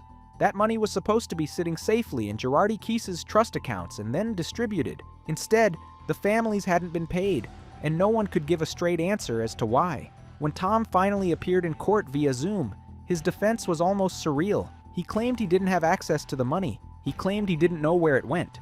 He claimed he was basically broke. At one point, his legal team even argued that he was too mentally diminished to understand what was happening. Judge Durkin was not impressed at all. In fact, the judge openly questioned how a man who had spent decades as one of the most powerful plaintiff attorneys in America suddenly couldn't explain basic financial facts. Durkin made it very clear that this wasn't about paperwork errors or delays. This was about client money that had vanished. Judge Durkin stated plainly that Gerardi's explanations were not credible. He said the court had no confidence that Tom was acting in good faith, and he made it clear that blaming staff, judges, or accounting issues was not going to cut it anymore. Tom Gerardi was held in civil contempt of court. The judge ordered that Gerardi be incarcerated until he complied, meaning until he either paid the money owed or fully explained where it went. That's an extreme move, and it signaled just how fed up the court was with the stonewalling. As a result of this hearing, the judge also froze all of Tom's assets. Now, Tom didn't stay behind bars for long. His legal team quickly pivoted to arguing that he was mentally incompetent, and soon after, proceedings shifted toward conservatorship and competency evaluations. But the damage was already done. After this, the lawsuits directed at Erika and Tom multiplied. The media attention exploded. Erika's divorce filing, which had seemed shocking but quiet just weeks earlier, suddenly looked a lot less coincidental. Due to mounting legal pressure from creditors and Tom's former clients, many of whom had never received the settlements they were owed, Gerardi and Keese was eventually forced into involuntary bankruptcy. During the bankruptcy proceedings, a court-appointed trustee began digging into the firm's finances. What they uncovered was staggering. The investigation revealed that more than $25 million had been periodically transferred from Gerardi Keese into Erika's company, EJ Global. According to the trustee's findings, this money was not used for legitimate legal or business expenses. Instead, it was allegedly spent on a wide range of personal luxuries, including Erika's music and entertainment career, designer clothing, glam squads, travel, and other high-end lifestyle expenses. This led to yet another lawsuit against Erika, because the bankruptcy trustee argued that all of this money should have gone to Tom's clients who had been continuously begging him to pay what they were owed. Instead of paying them, Tom allegedly kept making excuses while funneling millions into his wife's extravagant lifestyle. Meanwhile, as these cases were moving through the courts, Tom was first placed into a conservatorship under his brother. Court-appointed experts testified that Tom was suffering from dementia, claiming that the condition may have begun as early as 2017. By 2022, Tom had been transferred to a memory care facility in Orange County, effectively removing him from active legal proceedings. Now, here's where things get suspicious. Many people who knew Tom personally, as well as federal prosecutors, have openly questioned the timing of this diagnosis. According to them, it all felt far too convenient. They allege that Tom appeared perfectly fine and mentally sharp well before everything blew up. He was still handling high-stakes cases, attending professional events, giving public speeches, and actively managing his law firm, all while allegedly hiding a years-long fraud. So the obvious question became, if Tom truly had dementia, how was he able to do all of this? While these legal battles were unfolding in court, there was another side to this story that captured just as much attention: Erika's behavior on the Real Housewives of Beverly Hills. After such explosive and scandalous revelations, you might expect her to either be fired from the show or step away voluntarily. But neither happened. Instead, Erika stayed on and became the center of one of the most tense and controversial seasons in the show's history. Season 11 revolved almost entirely around Erika, her legal troubles, her divorce, and the growing discomfort of the cast. The other housewives didn't fully understand the legal details at first, but they could sense that something was deeply wrong. Early clips from the season show them awkwardly tiptoeing around the subject, clearly struggling to reconcile the Erika they knew with the disturbing allegations surfacing in real time.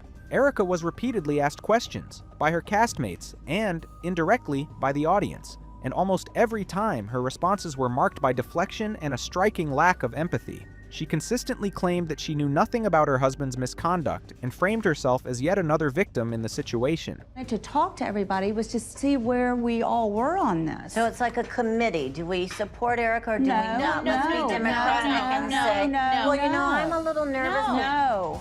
You guys decided on what questions to ask me and where the holes in, you know, the stories are and what you read in the LA Times and what you've heard around town. And is this a grand jury? Like, what is this? I don't think you had. At this point, it became difficult for many viewers to feel sympathy for her, especially when you consider how aggressively she had flaunted her wealth for years. Wealth that was now alleged to have come directly from stolen client funds. And even though her lifestyle had undeniably been downgraded, she was still living far better than most of the victims Tom had allegedly stolen from.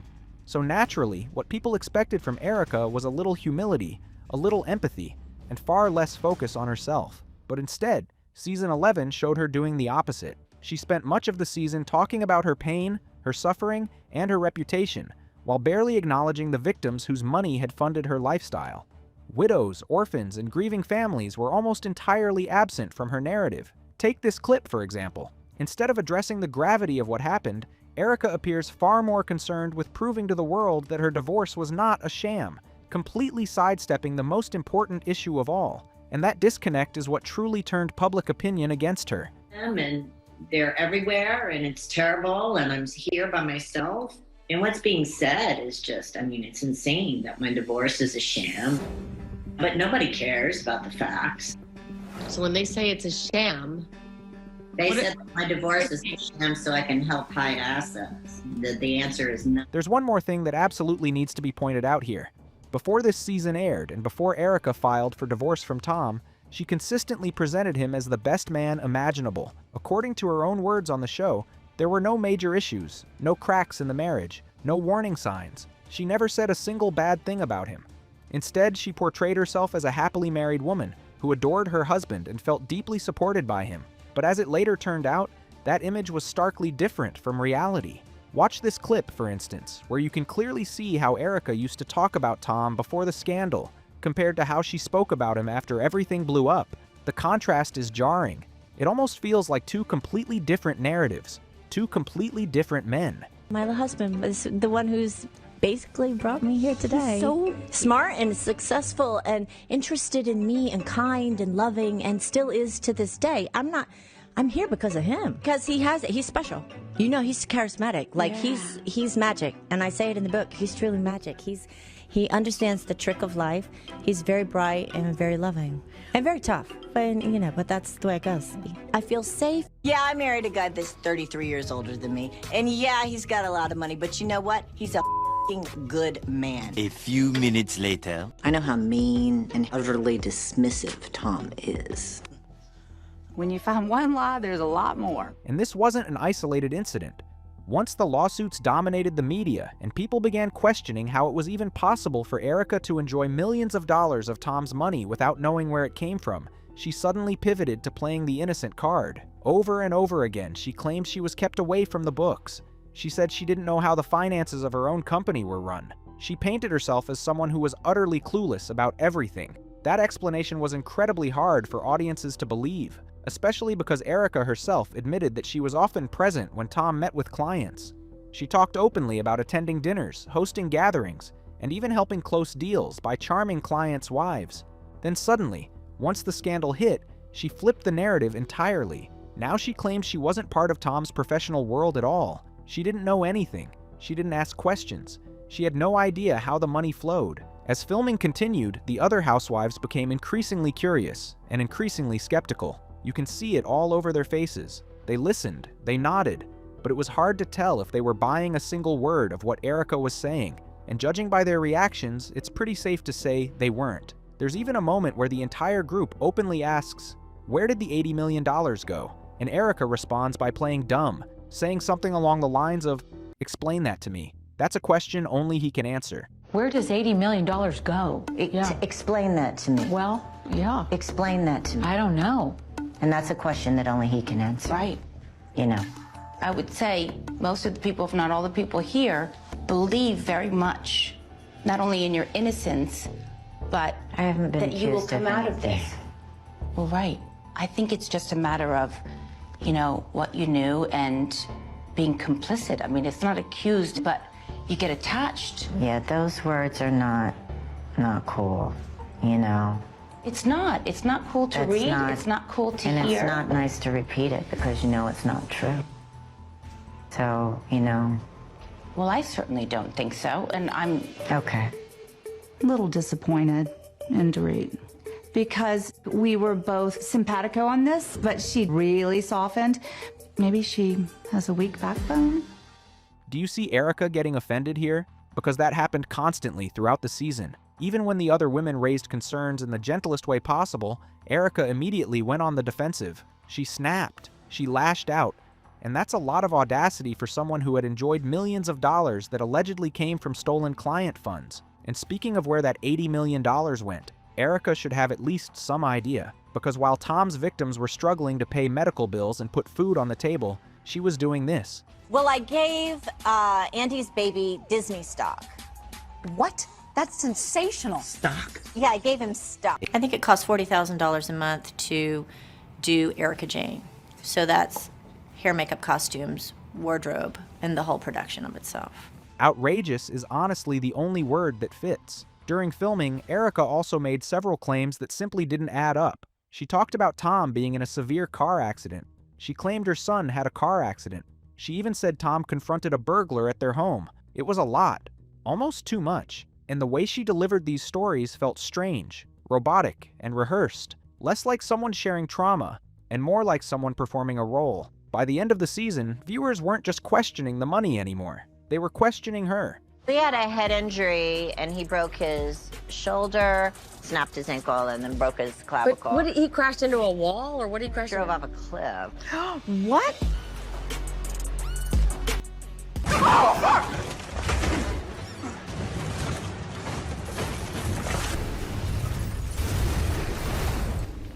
He was down the hill. Oh, wait, he was out of the car? He ends up here and then tumbles out of the car. He was also unconscious for 12 hours, but no one... He was? I did not allow them to do surgery on him because I was concerned because he had been unconscious. I know, because I found him. You didn't come home and you're like, where is he? So you went looking for him? When he finally called me, I said, where have you been? So I was just assuming he was with some other woman. He was in a bad car accident and unconscious for 12 hours. Allegedly, yeah. You're the one who told us this information. So why are you saying allegedly? Tom's house was broken into, and he confronted the burglar and then had to go have eye surgery. And then my son had to go over and help. And then my son, he rolled his car 5 times on the way home. Yeah, I'm under a lot of stress. Wait, what?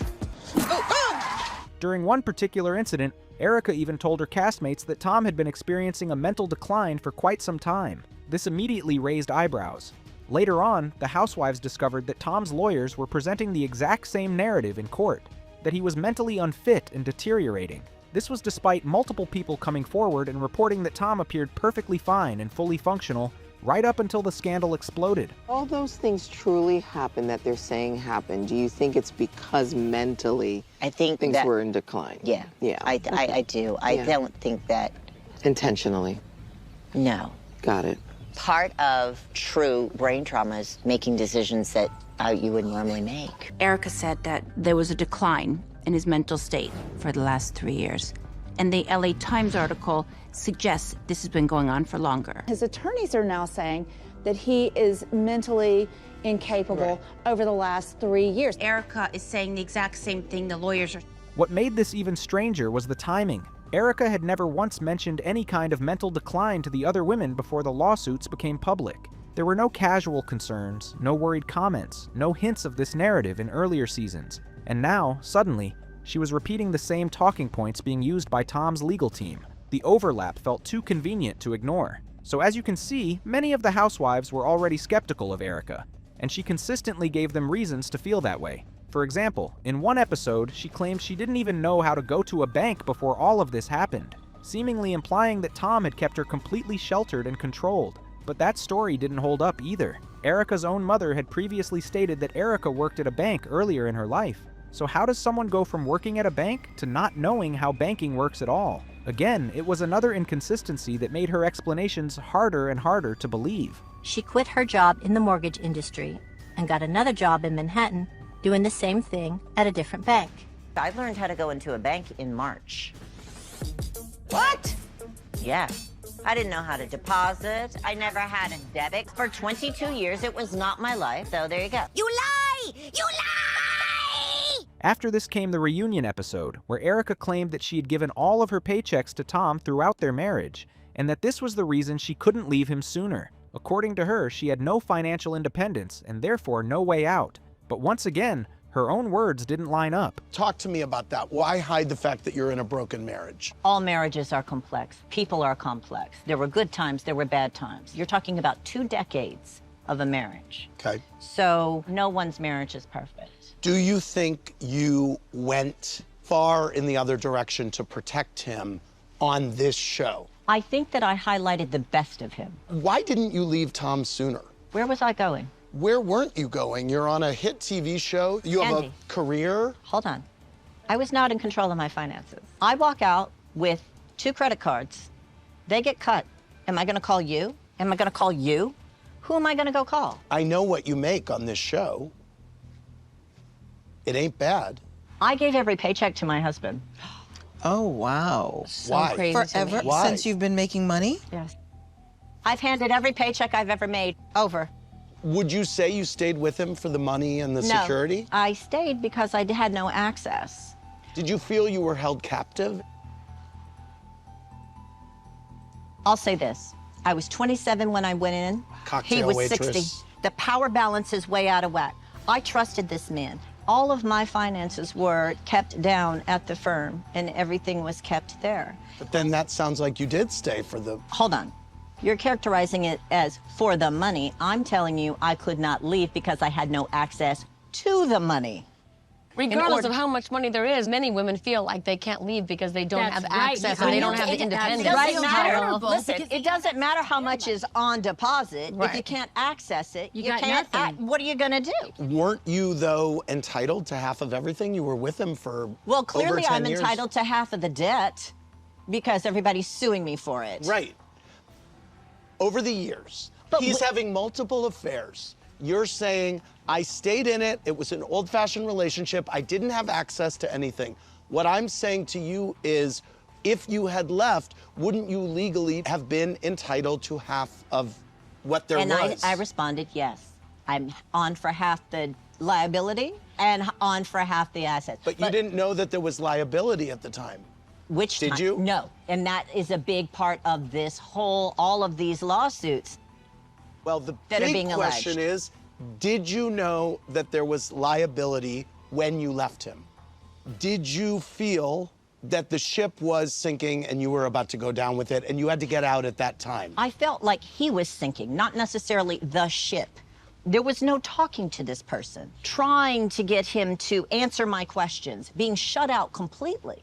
Anger, personality changes. And you can see now, look, the man is in a home. He's in a memory care facility. We've all seen the pictures of him with a black eye. Right. We've seen how disheveled and how absolutely horrible he has deteriorated since I left in November. So what I have been saying is true. It's not unusual in Tom's business for him to be sued. But when Erika Jayne started ending up on lawsuits, that's when my ears were pricked. You remember it was Denise's first reunion. And I think that you brought up I was being sued. Monty from Nevada said, Erika's happy to talk about Lisa Vanderpump all day, but when it comes to Tom defaulting on a $15 million loan, she doesn't say a word. How about this? Resolved and they apologized. You have to understand something. It's like a wall of people around this man. You have many lawyers that I can only access a certain part of it. Did you call people at the firm and say, am I on the hook for this? No, I called lawyers that I knew. And they said what? Hold on. I am not at liberty to say what and at what time I sought legal counsel. Okay. Okay? As you could clearly see, not many cast members, and not even the host, looked convinced by what Erika was saying. At one point, she stated that if she had left Tom earlier, she would have been entitled to half of his liabilities. But that directly contradicted her earlier claims, where she insisted she didn't even know there were liabilities to begin with.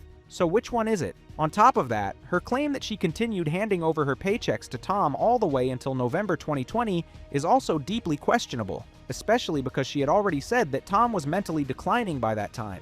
If that's true, then how was he capable of managing her finances? Who was overseeing those accounts? Who was paying for her glam squad, her travel, her lifestyle, and her day-to-day expenses? It became painfully obvious that Erika was doing a very poor job defending herself. The more she spoke, the more contradictions piled up. Eventually, when the cast members grew tired of Erika's shifting stories and her constant lack of empathy, Crystal and Garcelle decided to confront her more directly. They were fed up with Erika repeatedly talking about how difficult her life had become since the lawsuits, while never once acknowledging the plane crash victims or the countless other vulnerable people Tom had allegedly stolen from. Not once during the season did Erika express genuine concern for those victims, so Crystal and Garcelle asked her to show some empathy, and instead of reflecting or softening, Erika reacted aggressively. She completely blew up at Crystal for even suggesting that she lacked empathy. Then, shockingly, she referred to Tom's victims as alleged or potential victims, arguing that nothing had been proven yet and implying that some of them could be lying. I would give it up. Well, why? yeah, Because you can look good? I would feel compassion for other people. Why don't you think I feel compassion? Because I haven't fought it out yet? No. I think you don't have the compassion because you don't want the compassion to seem like you're guilty. I'm not guilty. I'm not saying you are. But that if just, you wait. do that, Hold it on. might look like you are. No. I'm not guilty. That's why I fight as hard as I do. It's about trying to make people whole, that's all. There is a place to make people whole, and it in a court of law, not in the court of public opinion. We're not talking about public opinion. Yeah, you are. You're not letting the legal process play out. Whether or not your husband has been convicted of the crimes, why can't you show empathy? It's asinine to me. I don't understand. The law matters. And if you don't understand that, you're an amateur and get the out. Just because someone alleges that you did you're gonna throw your hands up and say, I did, oh my God, I feel so bad. People are thinking I'm terrible. Hold on a minute. That's one side of the story. Let's tell the other side. You believe that just because somebody says so? No one said so. That's how I feel. No one's telling me to care about victims. I care.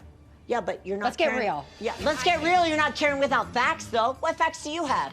That there's dead people that money was stolen from. Those Really? are f***ing facts, dude. No, it's not. Where are your facts? Back them up. Come on. Cite it. You're telling me that there's victims that were not I'm paid telling you from their class action Yeah, suits? have you proven that? I understand that these people have passed away, and I feel terrible about that. We need to find out what did or did not happen to their settlement money. That is a different fight. I'm not saying I don't feel for the potential victims. Yeah. Potential victims. Yeah, because who knows that they're true or not. Okay. For 2 decades, Erika was living this lavish lifestyle off the backs of these victims. Even if Erika is innocent, her refusing to give anything back is beyond me. We're not talking about people you don't know. We're talking about people that are in front of you, and that's me. And you know what? Because someone said something does not make it true. It's not cool what Erika's saying right now. If it were me in her shoes, it's not good. I would be making a statement about how I do care about the victims and please be patient with the process. Something along those lines. All I think about are victims. I don't give a about anybody else but me. That moment was hard to watch. It became clear that Erika didn't seem to care about anyone but herself. The lack of emotion she showed was honestly disturbing. This was arguably the lowest point Erika ever reached on the show. To even suggest that victims, many of whom had lost everything, could be lying was beyond tone deaf. And at that point, a trial wasn't even necessary to establish Tom's guilt in the court of public opinion. This wasn't a single accusation or one questionable claim. There were numerous victims, all telling remarkably similar stories of fraud, stolen settlements, and betrayal. Before any of this became public, there were already over 100 lawsuits against Tom. That alone tells you everything you need to know. In the reunion episode of The Real Housewives of Beverly Hills, host Andy Cohen even tried to ask Erika a very direct and reasonable question, whether she had ever asked Tom if he actually did it. And somehow, even then, Erika managed to steer the conversation right back to herself. Asked him if he did it? I asked him, why would you? It's okay. It's not okay. Why would you leave me with millions of dollars of lawsuits pointed at me? What's even more wild is that while all of this was unfolding on television, Erika was being accused of being deeply uncooperative behind the scenes in Tom Gerardi's bankruptcy case. As mentioned earlier, once Tom and his firm, Gerardi Keese, were forced into involuntary bankruptcy, a bankruptcy trustee was appointed to investigate where the money went. During this investigation, the trustee uncovered that Tom had purchased a pair of diamond earrings for Erika back in 2007, valued at over $750,000. Even worse, the trustee determined that the money used to purchase those earrings came directly from Tom's client trust account. According to court filings, Tom later attempted to use deceptive accounting practices to cover up the transaction. Naturally, the trustee demanded that Erika return the earrings, since they were allegedly purchased using stolen client funds. And unsurprisingly, Erika refused. But it didn't stop there. During the bankruptcy proceedings, the trustee alleged that Erika was not just unhelpful, but outright obstructive. According to filings, she repeatedly failed to cooperate with requests for financial information, including records related to her company and business dealings. This is what the court documents stated. At every turn, Erika has used the glam to continue to aid and abet sham transactions that have been occurring with respect to large transfers of assets from Gerardi Keese to Erika. Moreover, the trustee has received zero cooperation from Erika, which is consistent with someone hiding assets. The documents further alleged Erika has refused to provide access to her management company, her CPA, which also houses her management company, and any books and records of EJ Global or any of her affiliated companies. But it didn't stop there. On top of that, it was also alleged during this time that Erika was actively creating a new company to potentially shield assets. She was also reportedly selling designer clothing online in secret. And yet, while all of this was happening, Erika continued to live extravagantly. She was still taking private jet flights, flaunting diamonds and high-end jewelry on television, and maintaining her expensive glam squad. The contrast between her claims of being broke and her visible lifestyle was impossible to ignore. This is exactly why many people, including her own castmates, were completely done defending her. At one point during an argument with the group, Erika even told Kyle that she was the only person they should be concerned about, as if she were the ultimate victim in the entire situation. That comment alone shocked the room. And when Dorrit directly asked her why she refused to give up the $750,000 earrings that were allegedly bought with stolen money, Erika responded in an incredibly dismissive and defensive manner. Even her closest friends on the show looked visibly horrified by her attitude and lack of accountability. It's not about just law. There's people and victims involved. The question is, were they defrauded by Gerardi Keese? Not by Erika Jayne. Were they defrauded by Gerardi Keese? Guess what? I don't work at Gerardi Keese. I'm not a licensed lawyer. I don't control that. I've never met these people. So that is the question. So you don't believe there are victims? That's to be litigated and be found out. No one's saying that you were involved in this, but I thought it was a given that the money was taken from Gerardi Keese. No, it's not. It's still in litigation. Okay, but in the meantime, let's have a little sensitivity to the victims. The only person you should be concerned about is me. I know that you're in defense mode right now, but it can't just be about you. Honey, just take a deep breath. No, I'm not taking any deep breath. Why am I catching the sins of, like, somebody that I divorced? Erika is too reactive and things come out sideways. As her friend, you're like, ugh, God, it's so hard to defend you. She's gonna have to take responsibility for the things that come out of her mouth. You have a pair of $750,000 earrings. If you give it to them, what's gonna happen? I've been nothing but upfront and honest. Honey, the headlines are saying that you refused. I offered. They were f***ing cataloged. Do you think I think that I can get away with some I don't think you want to get away with some I don't, and you can't. We're fighting a legal battle. I'm following the law, so stop criticizing me defending myself. I've had enough. I don't believe you knew where the money came from that Tom used to buy them for you. 15 my years issue ago? was you not 15 acknowledging years the ago? victims. That was my problem. They're not my victims. People died. Child, stop cursing. Kathy, I'm sorry. Knock it off. People died, and the families are left in the aftermath. You're not showing any compassion. Why am I showing compassion for people that are dogging me for Don't something say I that, didn't Erika. do? Don't say that, because you're my friend. I can't defend that. Don't say you can't have compassion for people who died. They're not my victims. It's not my problem. They're not. Don't keep saying it, please. Put you aside for 1 second. Why are you so hung up on this? I'm trying to help you be Erika, your own victim. I'm not a victim. Okay, what do you want to call I'm yourself? not a What do you want to call victim. yourself? Honey, I've been a wife that's been left in ruins. Wait to get her out. I know, I tried. She nearly. I just don't think you understand the issue. I'm not upset with you. It's getting to a point where you can't come back from certain things. And when I sense that, you know what? You gotta go. Because nothing good is going to come of this. You know what? Let's go back to Kyle's. It's enough. You're done. We're going. I'll fight this all night long. I know I'm right. I know. But we're going. We're leaving. I'm not caving into some Fine. We're going home. We're going back. Caving because people think I should feel Erika, some don't. way. No more. Now, we're done. Let it play out in a court of law. We're done. Take responsibility Go back. for Erika, that I we're didn't going. do. Erika, we're going. I pray to God your doesn't end up like mine. Guys, let's go. In the year that followed, Erika did see some legal relief in certain cases. For example, the lawsuit filed by attorney Jay Edelson was eventually dismissed, with the court concluding that there was insufficient evidence to prove Erika's direct involvement in Tom Gerardi's alleged fraud. However, that was just one case. Erika remained named in multiple other lawsuits, meaning her legal battle was far from over. Then, in early 2023, separate from the civil litigation, federal criminal charges were officially brought against Tom Gerardi.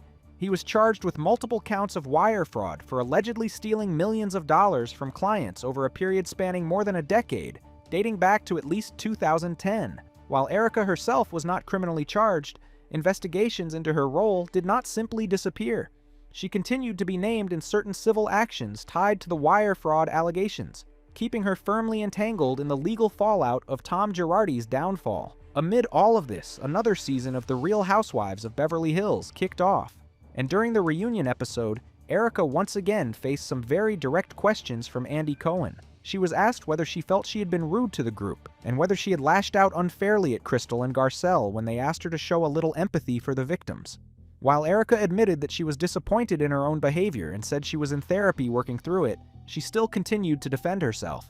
She explained that she was angry, felt cornered and overwhelmed at the time. Even then, there was very little real accountability in her response, and many viewers felt she was still justifying her actions rather than fully owning them. This year, Tom was disbarred and ordered by the California Supreme Court to pay almost $2.3 million plus 10% interest for funds stolen from some of his clients. Can you still sit there and say there may be no victims? No, there's none of mine. I do not share in that responsibility. I think that really triggered some of the women here. There's dead people that money was stolen from. I don't give a about anybody else but me.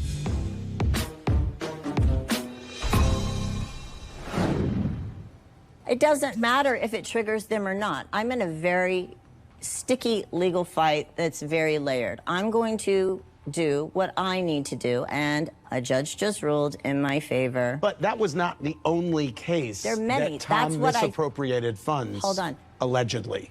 That's right. But when the women say that they don't feel that you're expressing empathy, you say what? That's on them. That's their opinion. But it's the delivery. When you say, I don't give a about anyone but myself. Okay, Dorit, so the plane is going down, and they tell you to put on your oxygen mask first before you can help anybody else. I'm helping myself so that in the future, I can help everyone else. My battles are far from over. But even that, what you just said right now, is a lot better than what you said that night. In the moment, when you have been absolutely cornered for a very long time, I would have loved to have had that clarity. I did not. I have been disappointed in my behavior all through the season. You have?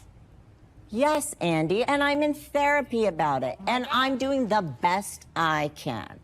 I was struck by you telling your therapist that you're at risk of becoming hateful or mean. I really risk becoming hateful, becoming mean, becoming something that I don't want to be.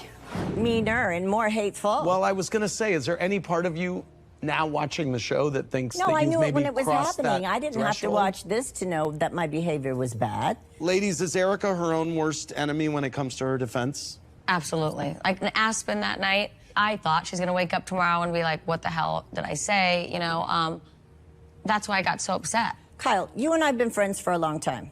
I needed you to be just a little bit more neutral. And I've been trying to be neutral, but at that moment, I could no longer do that with the way you were speaking Kyle, I'm night. speaking truth. There's only so much I could take. And when you're saying there's dead bodies, There are dead bodies. are they mine? That's a normal reaction to the way No, it that is you- not. No. It 100% is, Erika. I'm sorry. You're out of control. No, I was not out of control. I was angry.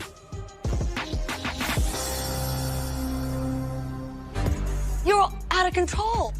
No, I was not out of control. I was angry. Let me ask you this. When you watched it back, did you see that she was actually trying to help you? No. Do you realize that in our defending you as your friend over this time, do you realize the heat that we have taken? Oh, no, please don't do that. I take a lot of heat for that. And I say, listen, she's my friend all this time. I have to wait and let this ride out like she has said. But when I see you speak like that, I cannot do that. I cannot get attacked in this group continuously over. I wasn't trying to attack and you. I was over. actually trying to help you. I saying, understand "Stop that. talking That's like not the way it sounded.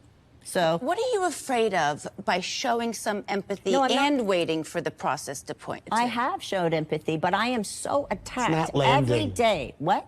It's not landing. Well, you know what is landing? What? Ruthlessly being persecuted. What shocked people even more was her response when Andy asked about the infamous $750,000 diamond earrings. Erika said she no longer had them because the court ordered her to turn them over, but she also revealed that she had appealed the decision in an attempt to get them back. This clearly caught everyone on stage off guard. To many, it was unbelievable that even under intense legal pressure, she was still fighting to keep a pair of earrings that were allegedly purchased with stolen client money. So let's talk about the earrings. Why are you so intent on keeping them? Is it for financial reasons? I do not have them. You don't have them? Hold Were on. you wearing them in Colorado? Yes, because I was ordered to turn them over after. These were $790 and now they're $130, so there you go. Why wouldn't I wear my earrings? They've been my earrings for 15 years. And until the day that they are not my earrings, I will wear them. You're trying to get them back, though, right? We're on appeal. For legal reasons. Okay, well, that means you're in court trying to get them back. We're on appeal. For legal reasons. Okay. We're saying the same thing. We're not, but okay. we are. Okay. Yeah. In August 2024, a major turning point happened in the case. A federal jury convicted Tom Gerardi on multiple counts of wire fraud, finding that he had led a long-running scheme to steal from his own clients and misuse settlement money. This conviction marked a shift from civil lawsuits, where people sue for money, to criminal accountability, where the government steps in to punish crimes. Then, in June 2025, Tom Gerardi was officially sentenced to 7 years and 3 months in federal prison. The judge also ordered him to pay more than $2.3 million back to the victims and imposed a $35,000 fine. Prosecutors explained that his law firm operated much like a Ponzi scheme, meaning he used new settlement money coming in to pay old debts and cover personal expenses, instead of giving clients the money they were owed. However, Erika's legal problems did not disappear just because Tom went to prison. Several civil lawsuits against her are still ongoing. The most serious one is the bankruptcy trustees lawsuit. According to recent court filings, attempts to settle this case privately have failed, and it is now heading toward a full trial scheduled for February 2026. This is a big escalation and could have serious financial consequences for Erika if the court rules against her. The trustee claims that money used to pay for Erika's businesses, credit card bills, and entertainment career actually came from client settlement funds and should be returned to help repay victims and creditors. In simple terms, the trustee is arguing that this money was never really Erika's to spend in the first place. Erika's legal team strongly denies this, maintaining that she did not know about Tom's illegal actions and that the money she received was payment for legitimate business expenses. On top of that, Erika has faced several other civil lawsuits. Some involve accusations of improper financial practices, while others relate to alleged fraudulent charges on her American Express card. One notable case was filed by fashion designer Christopher Psylla, who accused Erika of falsely disputing charges, resulting in an $18 million claim connected to her account. Despite all of this, it's important to note that Erika herself has not been criminally charged. While the Department of Justice has said investigations are ongoing, no criminal charges have been brought against her personally so far. For now, her legal battles remain in civil court, but with a major trial looming, the outcome could still dramatically reshape her future. Amidst all of this, Erika Jayne remains part of the Real Housewives of Beverly Hills as of 2025. She continues to appear on the show and is featured in season 15, where her legal troubles are still a central part of her storyline. Cameras have followed her not just through legal depositions and press appearances, but also through tense interactions with her castmates that clearly show the emotional and relational fallout of the scandals. However, her role on the show and the way she is received have changed significantly. The focus of her storyline has shifted away from the glamorous pop diva and fashion icon audiences once knew, and toward a woman navigating serious legal risk and public scandal. In this town, stars come and go, but diamonds last forever. I die for fashion, but now I'm living for me. I turn ambition into an art form, and I am the masterpiece. I might live on a main road, but I definitely bring main character energy. I didn't marry into money. I manifested it. Survival isn't my story. It's my superpower. I'm unfiltered, unbothered, and finally, unburdened. Erika's professional life after Tom has also been a mixed bag. She has continued performing, including stage work such as a Broadway stint in 2025, showing that her entertainment career has not completely disappeared. She still headlines select events and remains active in music and live performance. That said, her pop career never fully regained the mainstream attention it had before the scandals broke, and her reach today appears far more limited than it once was. Broadway's a tough place, but I'ma kill him with the razzle-dazzle.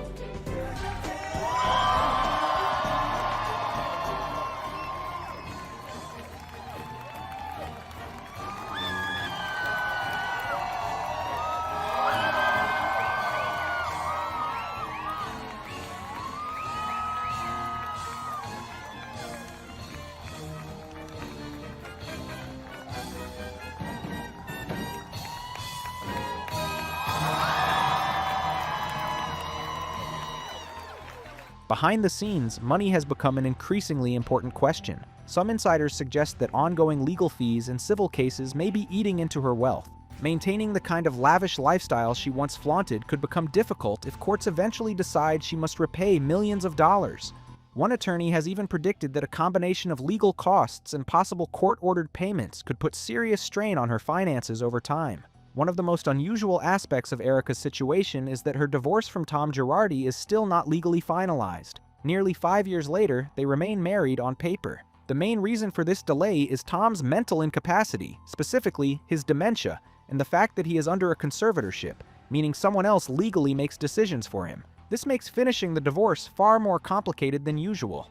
At one point, a judge reportedly pressured Erika to either move forward with finalizing the divorce or dismiss it altogether, especially amid rumors that the split was being used as a legal tactic rather than just a personal decision. Erika's attorneys have explained that when one spouse is declared legally incompetent, a divorce cannot simply move ahead like normal. It requires approval from the conservator and close court supervision, which slows everything down and leaves the case stuck in an awkward legal limbo, especially while major financial disputes remain unresolved. As of now, Erika Jayne seems to be keeping her life moving forward. Just 6 months ago, she gave fans a peek inside her new luxurious home, showing that her taste for glam and extravagance hasn't faded. She's also reportedly been stepping out with a new boyfriend. But even with these glimpses of stability, it's clear that her story is far from over. The legal battles aren't resolved, and with major trials and verdicts looming, Erika's future remains uncertain. Every public appearance, every interview, and every new season of RHOBH is now colored by the shadow of her ongoing civil lawsuits and the massive financial questions still surrounding her. Looking at the bigger picture, Erika and Tom's saga is one of the most astonishing cases of fraud and excess in recent memory. For nearly 20 years, they hosted lavish parties, flaunted wealth, and lived a life many could only dream of. Yet beneath the glitz was a trail of deception affecting countless victims. This story was so shocking it became the subject of a Hulu documentary, a gripping reality TV storyline, and a headline-making scandal that captured global attention. So, what do you think about Erika Jayne today? Has she truly distanced herself from the past, or is this just the calm before the storm? Do you believe she'll face full accountability for what happened? Be quiet, but everybody be quiet! That's what is wrong with you. Stop it! I have never in my life yelled at a girl like this! That right there is the sound of the most controversial reality show to ever hit television. And the woman running it all was Tyra Banks. She built an empire telling girls that beauty requires suffering and even ruining their lives. And instead of owning up to it, this woman literally turned around and blamed us. But you guys were demanding it.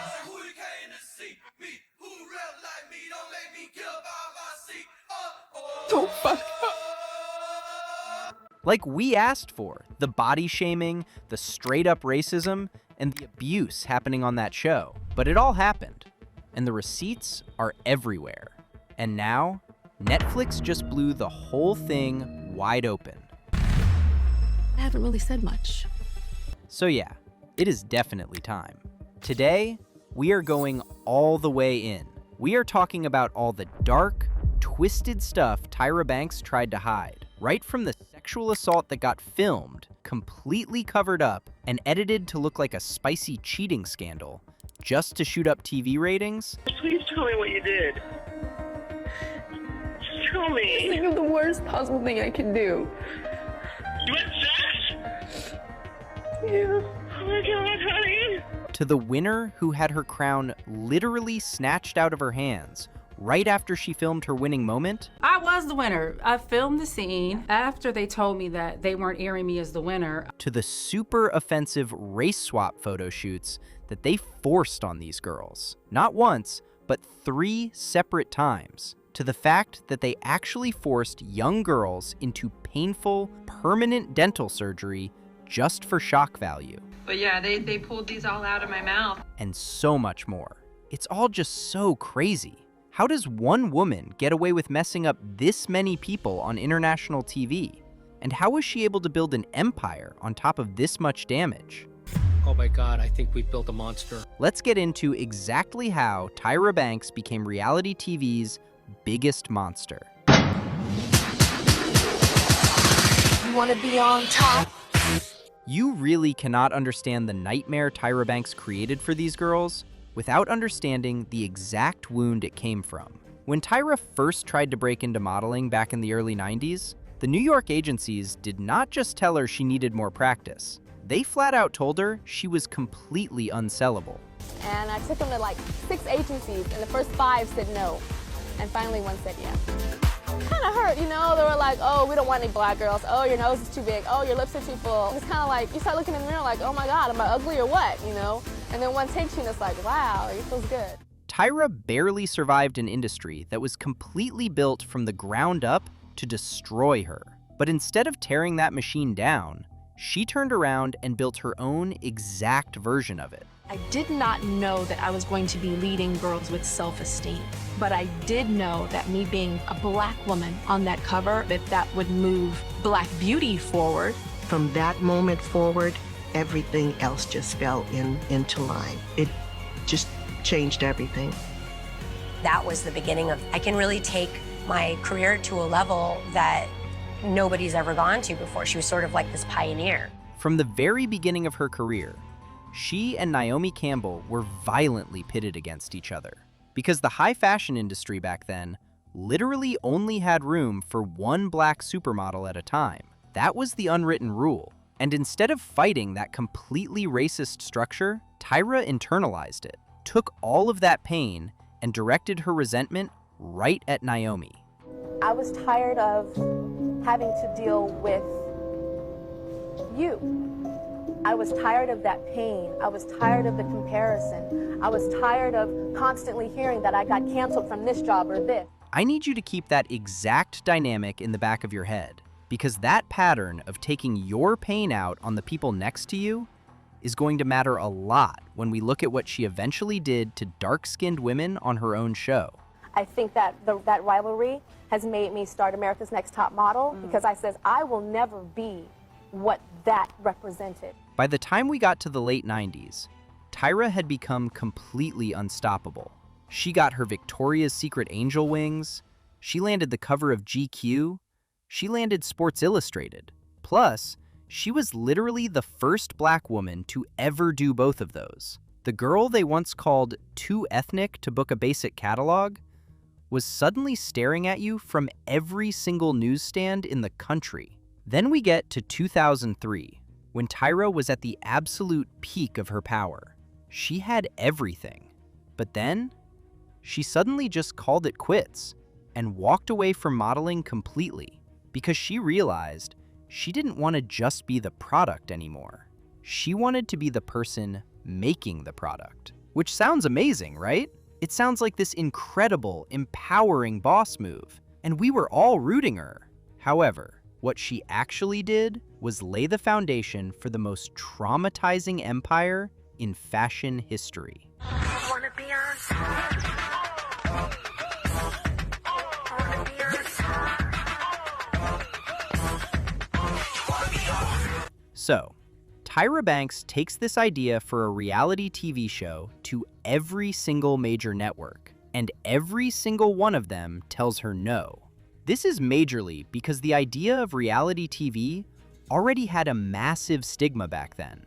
Executives thought it was just vapid and silly. Plus, modeling had its own double stigma because it was associated with women and beauty, so the executives automatically dismissed it as garbage. Yeah, the same guys who happily put Tyra on their magazine covers to make money genuinely did not believe she had the brains to run a business. Tyra was given pitch meetings at all the major studios. We went to NBC, we went to ABC, we went to CBS, we went to Fox. If anyone was going to make the show a reality, it was her. We pitched this model reality show everywhere, and there was just no. What? No. Networks were turning it down. Door slamming, slamming, slamming, slamming. They were like, oh no, reality? No. Nope. The main critique she kept hearing in those boardrooms was that nobody wanted to watch a show about models because models lack depth. Stereotype with models are unsympathetic characters. They are vapid. And that stayed with me and followed me for a very, very long time. So, the solution the determined Tyra and her producer Ken Mock came up with to fix this problem was to manufacture so much deep, personal trauma and drama that the audience at home literally could not look away. I don't feel... Let me out of the way. Don't ever touch me again or else you will get knocked out. Oh, I'd like to see it. Good. You know, I'm not mad at you for winning. I didn't even think you were mad at me for winning. What do you think I'm mad at you? I don't know. Anyway, she finally ends up taking the show to the Urban Network, which was literally the Black Channel.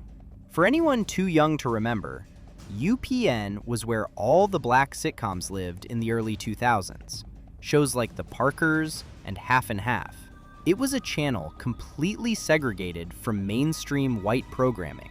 Well, all of these shows aired on a TV network called UPN, which was known for its black-led sitcoms. It was also a channel with its back completely against the financial wall. They were desperate and had absolutely nothing to lose and everything to gain. So they finally greenlighted the show.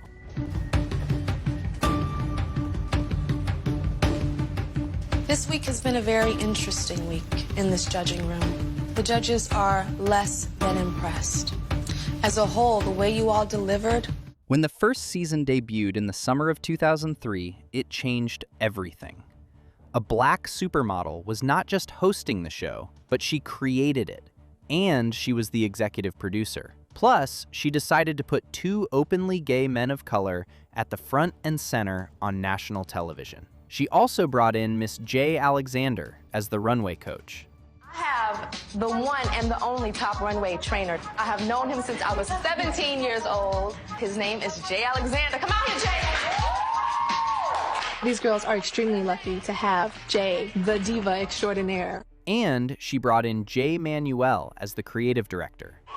The girls that you sat with on the bus was no coincidence. You know, when the industry meets you for the first time, they essentially categorize you. I need you to understand that this was over a decade before same-sex marriage was even legal in the United States. The show was instantly more diverse than anything happening in the high fashion world. They somehow pull in 5 million viewers while competing with massive scripted TV budgets. And they filmed the entire thing on a shoestring budget inside 3 hotel rooms. Of course, the network was completely shook. They greenlight season 2 immediately.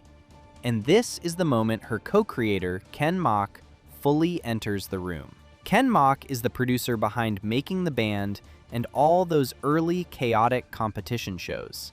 He is the literal architect of manufactured reality TV drama. This is the man that said the biggest disaster you can have on set is always the best thing for the show. A contestant having a 104-degree fever, throwing up, needing IV fluids? Yeah, that's the best news he could ever have.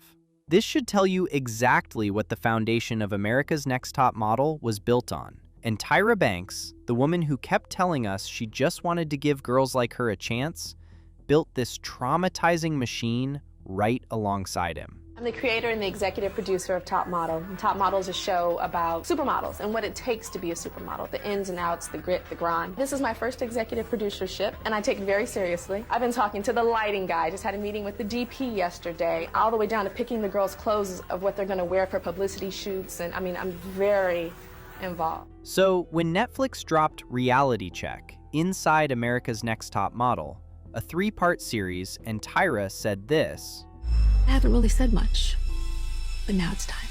Many people genuinely thought she was about to blow the lid off this entire franchise. We thought we were finally getting a real reckoning for what happened to these women. But what did we actually get? You remember the story with Shandy? I do remember her story. It's a little difficult for me to talk about production because that's not my territory. I cannot watch enough of that. Like and I've edited it, I've seen it a million times, and every time We got 3 stressful hours of Tyra Banks performing accountability while delivering none of it. Yeah, why did you do that? Okay, Tyra said, yeah, she made some shit, she did some shit, you know, she said some shit. And I thank you for that. That is the only way you change. That is the only way you get better, is by somebody calling you out on your shit. It is important. And I want to let you know that I want you guys to be just as open as I am now about getting called on my shit for when somebody calls you out on yours. Because that day will come and continue to evolve. Because that's what we're all doing. Every single bad thing that happened on that set, oh, that was not her department. That was production. That was Ken. That was the network. That was just the culture of a different time. And the wildest excuse she uses? She blames you. She literally blames the audience for demanding to see these girls suffer. It's a time in the world where there was a show Fear Factor and Survivor and all of these things of like pushing the limits and all of that. And so we kept pushing and we kept creating more and more and more. You guys were demanding it. The viewers wanted more and more and more. What audience is she even talking about? Is she talking about the children who are watching this show after school? I'm not really sure why I'm getting the blame. I was 10. Tyra, you're a grown woman. Thank you. No accountability whatsoever. The documentary is just a total masterclass in corporate gaslighting. See, you need to know what it was actually like to exist inside this machine this woman created every single day. The very second you get cast on the show, you are put on something they call ICE. It was a total communications blackout. They throw you in a blacked out van and take you to a windowless room. You don't know where you are, you don't know what time it is, and you don't even know what day it is. They controlled when we went to the bathroom, when we ate, when we slept, when we were allowed to speak to each other. They isolated us from our friends and family. We weren't allowed to have magazines, we weren't allowed to have newspapers, we weren't allowed to have anything that showed what day it was or what time it was. Down to using the same phrase over and over again. If you violate the confidentiality agreement, we will dock your wages for the rest of your life. We will dock your wages for the rest of your life. We will dock your wages for the rest of your life. You had to actively ask for permission just to use the bathroom, and sometimes the producers just told you no. They would even withhold your food for hours at a time just to mess with your head. The psychological tests are another thing that surprised a lot of people. I really can't stress how hard they pressured us to divulge all of our childhood trauma. Like, you really felt like if you had the right trauma, they would let you be on the show. If the cameras weren't on you, you weren't allowed to talk to the other contestants or at all. It's called being on ice. If a girl broke that rule enough, they would start to punish all of them. And the casting criteria wasn't even about whether or not you could actually model. It was purely about your trauma. They interviewed these girls for hours, dug through their medical records and their family histories until they found exactly where they were most broken. And then they built entire episodes directly around triggering those specific wounds. We were not paid at all. We did not get any residuals. We didn't get any money except for a stipend that we had to use to pay for our own food. Just for $37 a day. That is the daily budget they gave these girls to buy their own food. And that massive $100,000 grand prize they dangled over these girls, it is not a check they hand you at the end. A $100,000 contract does not mean a $100,000 check. It was actually just the promise of the opportunity to do $100,000 worth of work over a year. Also, if something happens along the line and the agency decides they can't find you enough work, they are under absolutely no obligation to pay you the rest of the money.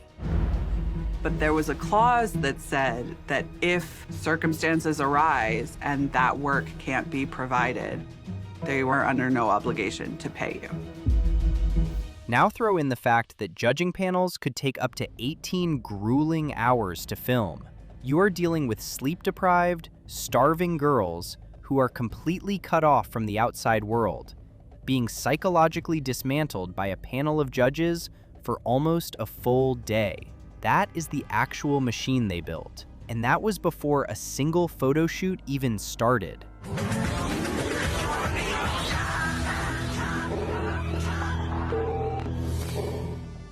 The show's entire brand was sold to us on this big, progressive premise. Tyra Banks is here to dismantle toxic beauty standards. But let's actually look at what was happening on that judging panel. You have to put on more makeup as a woman of color. Our skin absorbs the light. It doesn't reflect the light. Here is your best shot. Overall, this picture is just bland. You look like a deer in the headlights in this picture. Perfect almond shape eyes. There's nothing coming behind it. Let's see your unretouched shot. It's like a Hitchcock film. Go back and forth really fast to see what I mean.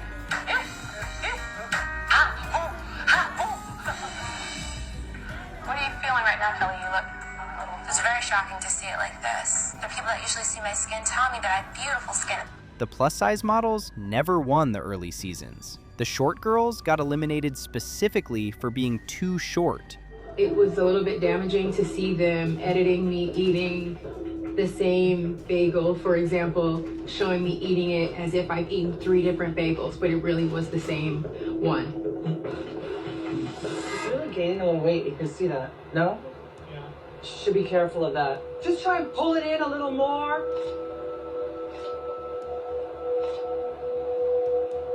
It was definitely hard to see that maybe when I was just enjoying myself, having no idea that the cameras were really zooming in on certain areas, it definitely was a little bit damaging to watch with all of America to see that narrative play out. And then there is Danielle, a gorgeous black woman with a gap in her teeth who gets told to her face that her natural smile isn't marketable. Tyra literally told her that if she doesn't go to the dentist and get her gap closed, she is packing her bags and going home. When Tyra called my name, she was like, so if I decide to keep you, are you gonna get your gap closed? And then that's when I was like, so what you're saying to me is, if I don't get my gap closed, you're gonna send me home. So Danielle, you went to the dentist, but you refused to have your gap closed. Do you really think you can have a CoverGirl contract with the gap in your mouth? Yeah, why not? This is all people see. It's easy and beautiful CoverGirl. It's not marketable. I don't want to completely close it. Well, I guess she just left the gap wide open for another girl, babe. The ultimatum is crystal clear. Close the gap or you lose your dream. So Danielle goes to the dentist and closes it. Well, I guess she just left the gap wide open for another girl, baby. I agree. But get the teeth done? All the way. Completely. I think all the way. Congratulations. And when I went back to the house, I called my mom immediately, just because she was always my voice of reason, always. And I was like, this is what's happening. Like, what should I do? She said to me, I'll be here to welcome you home if you don't get your gap closed, but you know you're going to come home if you don't get your gap closed. Like, is it worth it, basically, is what my mom was saying. There's no ifs, ands, and buts about it. There's no going home for me. I did not come all the way from little bitty Little Arkansas to get turned around and go home. That's not an option. But here is the part that actually makes me sick. Because a few seasons after Tyra shames Danielle into closing her gap, they bring in a white model, and they actively decide to widen her gap. And the irony is that a few seasons later, You love your teeth. Tyra's like, we're gonna widen that gap. We'd love to exaggerate that and take you a little bit more to Lauren. Make it as big as you want it. She already had a tooth gap, and then they went in and surgically widened it permanently. They literally tell the white girl they want to exaggerate her gap to make her look more high fashion. Why didn't they think the same for Danielle? Also, while you'd be glad that Danielle actually ends up winning her cycle, she sadly was unable to work. She struggled for years because the fashion industry didn't want anything to do with a reality TV star. No one wanted to book me for their shows because I was viewed as like this reality star, and designers didn't want me walking in their show to take attention, if you will, off of their collection and onto myself. And so I knew very early on that, oh, top model has a stigma. And years later, Tyra had the absolute nerve to call her on the phone. What angers me the most is the conversation that Tyra had with me years later. She told me that, she's like, I knew that there were certain doors that you couldn't even get into because you did top model, and I did nothing about it. Tyra had every single connection in the fashion industry, and she just sat back. The woman who constantly told us the show was about giving girls like her a chance, watched Danielle struggle, and did nothing to help her. The diversity on this show was purely decorative. It was not real. Janice Dickinson was literally hired just to be the Simon Cowell of the panel, sitting there every week, fat-shaming girls who were already dangerously thin. Let's just call it as it is. Robin, first of all, is too old to be starting model. She's huge. She's not going to be a top model. She won't. That's the reality. She should work for a car toppling company. You know, Janice offered that very harsh opinion that Always speaking on their bodies, and not in a kind way. Supermodel. No, absolutely not. This girl is not the first. That's my whole lie. Because I think next America's top model is not a plus-size model. I'm sorry, that's my opinion. I like Robin. She's near perfection. I just wish her upper body was bigger and matched her lower body better. Elise. When Whitney Thompson finally became the show's first plus-size winner in Cycle 10, she cried in the shower every single day. And it wasn't because the competition was too hard. She cried in the shower because it was literally the only room in the house without a camera in it. And remember Takara from Cycle 3? She was thick, she was beautiful, she literally looked like Megan Thee Stallion, but she had the exact same situation happen to her. They had no clothes that fit her. What size did you tell me you are? A 12 or is it really a 14? I feel like I got a bowling alley. No, you don't. I don't know why all the girls were so nice looking, and here I am looking like I work at Home Depot. She even got hurt while at it. Do you think that I'm going to be able to get a rack like this loaded with clothes in your size? You can't find something in my size, so I'm supposed to feel bad because You're taking everything as a negative. I don't think that you realize how this whole modeling thing works. There's like no appreciation. All right, you got pinched. Oh my God. She actually said something about it. She stood up for herself and asked for basic respect. And what happened? She got eliminated, and they branded her as hard to work with. I think it's just hard because I'm steady, just trying to be so grateful. Just be so grateful, but it hurts. Then a few cycles later, they bring in Whitney, who was white, blonde, and didn't complain as much about the treatment. You can connect the dots on that one yourself. They would pull out my clothes last. I wouldn't even have a rack. All the girls would have racks of clothes. They would have options. And it was like, here, this is what you're going to wear. I remember even when we did a shoot for La Perla, we had to do the lingerie. There was nothing in my size. I can't fit their bras, their underwears. I had to wear a robe. And I don't even know if the robe was the correct size, right? I think I was busting out of the robe. This show was simultaneously propagandizing an entire generation of viewers, young children, into having disordered relationships with their bodies. The psychological damage did not just stay on that set. It went home with every single viewer. How could Tyra completely forget that, when she spent the entire beginning of her career fighting against this exact same treatment? Me looking like this and like this and all that. And everyone seems to be pretty okay with that. But for some reason, people have a serious problem when I look like that. All right? When I look like that. Women that sometimes or all the time look like this. Women whose names you know. Women whose names you don't. Women who've been picked on. Women whose husbands put them down. Women at work or girls in school. I have one thing to say to you. Kiss my fat ass. The verbal body shaming was horrific enough, but then the show decided to actually get medical with it. In cycle 6, Joni gets sent to the dentist for a makeover. They literally rip out 4 of her teeth on camera. Then her front teeth get shaved down to tiny little pegs, and crowns are placed on top. To do something about that snaggle tooth or that gap tooth and perfect your smile. I was like winning the lottery. I was like, I'm down to do it because I was always really self-conscious about my teeth. I'm like, okay, let's go. The shit that girl went through, horrific. What were these for? Today? Today. Oh, I was young and kind of just along for the ride. I had to sign a separate release right then and there too. Couldn't talk to my mom about it, couldn't call a lawyer or anything like that. I didn't go all night. Oh, that was really intense. What Joey went through. Oh Lord, insane. I have them actually. Here they are. This one used to be right here. Pulled these all out of my mouth, and then they shaved from here to here. Snack moments are watching. Okay. Where you have all my front teeth grinding down to pencil point. Oh my god.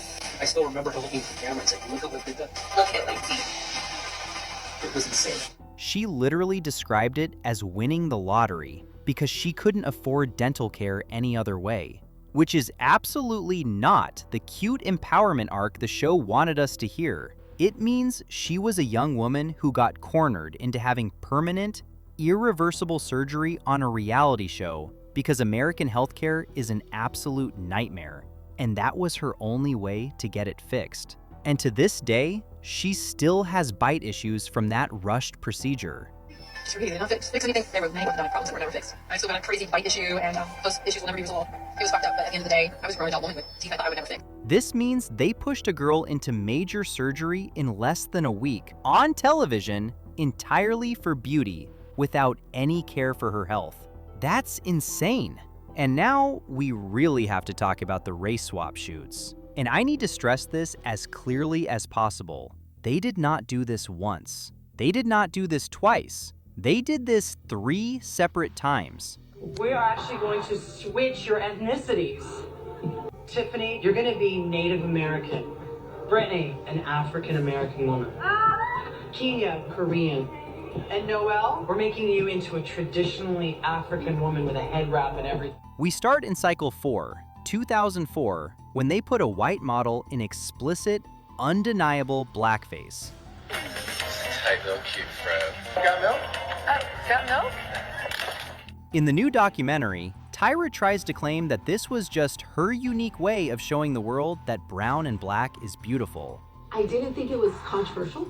I was in my own little bubble, in my own little head. If this was my way of showing the world that brown and black is beautiful. But then we put it out there and the world was like, are you crazy? Have you lost your mind? But people were not quiet about this. Major publications were actively calling it out the second it aired back in 2004. People knew it was deeply offensive immediately. They did actually blackface. What is the goal with this photo shoot? What is it? It's hard to wrap your head around how this actually managed to get on the air. I'm calling my best friend at commercial break, like, girl, did you see that? What the hell is going on? Did the industry make them do this? Did the industry make them come up with this photo shoot? What I don't hear a lot of people talking about really is the fact that... So they got completely dragged by the public. You would think they learned their lesson, right? Absolutely not. You girls are going to undergo a transformation and actually have to portray two very different, distinct races. Laura, you're gonna be Mexican and Greek. Yeah, they just did it again in cycle 13 and again in cycle 17. Was the fact that they decided to do a Michael Jackson-inspired photo shoot where each of the models had to portray a different era of Michael Jackson. And since there were Caucasian models who were participating this season, what do you think they did with them? Yeah, they put some of them in blackface. They chose to have these models portray Michael Jackson by darkening their skin tone, and it was as bad as you can imagine. The absolute audacity to get dragged by the entire internet, look at your producers and say, let's do it again. They had 3 separate chances across 7 whole years to stop and think about what they were doing, and 3 times they pushed the green button anyway. Let me be super clear and fair about something. Having Miss J and Jay Manuel front and center on national television before same-sex marriage became legal was genuinely a radical move. Tyra deserves full credit for that.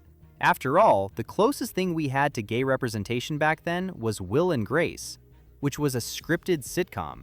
But Tyra put real, visibly queer men of color on television and let them be completely beloved. That actually matters.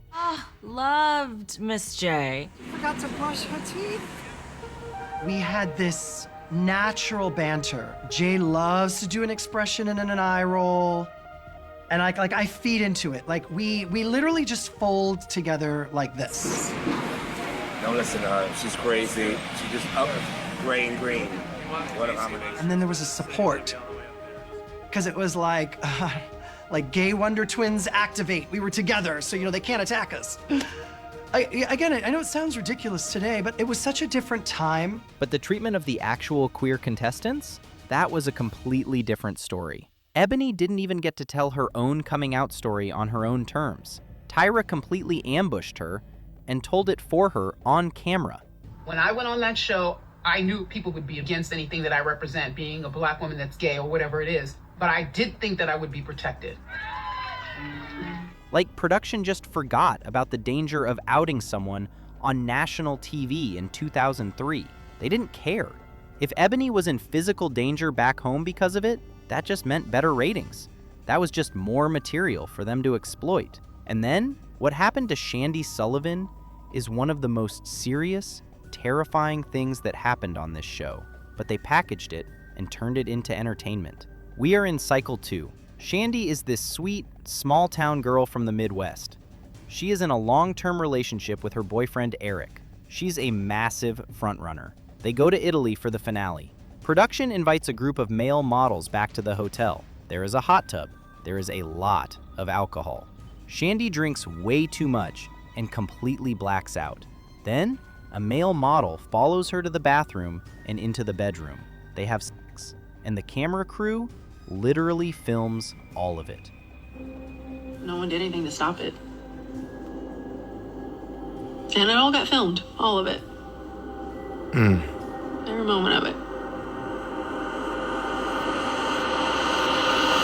If you are blackout drunk, in and out of consciousness, you cannot consent to sex. That is assault, full stop.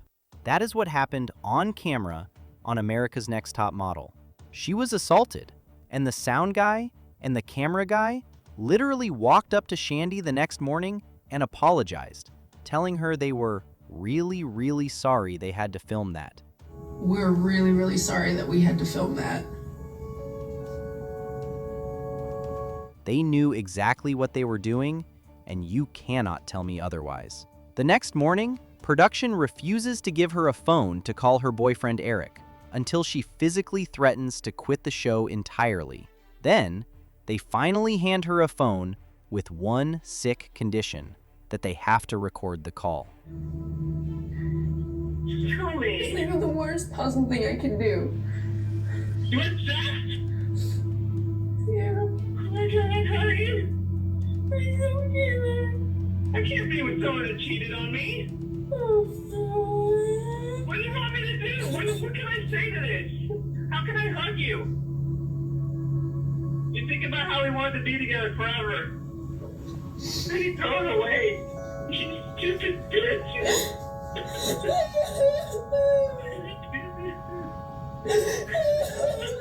And then it gets worse. On the Tyra Banks show, Tyra invites Shandy on as a guest. Shandy explicitly tells her she does not want to see the footage, but Tyra plays it for her anyway, right in front of a live studio audience. She was asking me about what happened in Milan. And I told her I'd never seen it. It just brought up too many things. And then I was like, I can't watch the show anymore. And then she just puts it on the screen in front of me. I'm gonna roll a little clip that a lot of us remember.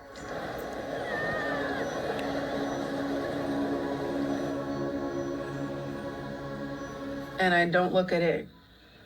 She's like, I noticed you weren't looking. Sandy, you weren't watching that. I saw you looking down. How come you can't watch that? I just can't do it. Really? It brings back like all the old stuff. Oh yeah. I'm like, I literally told you behind the scenes, like, don't, I've never seen it. I don't want to see it.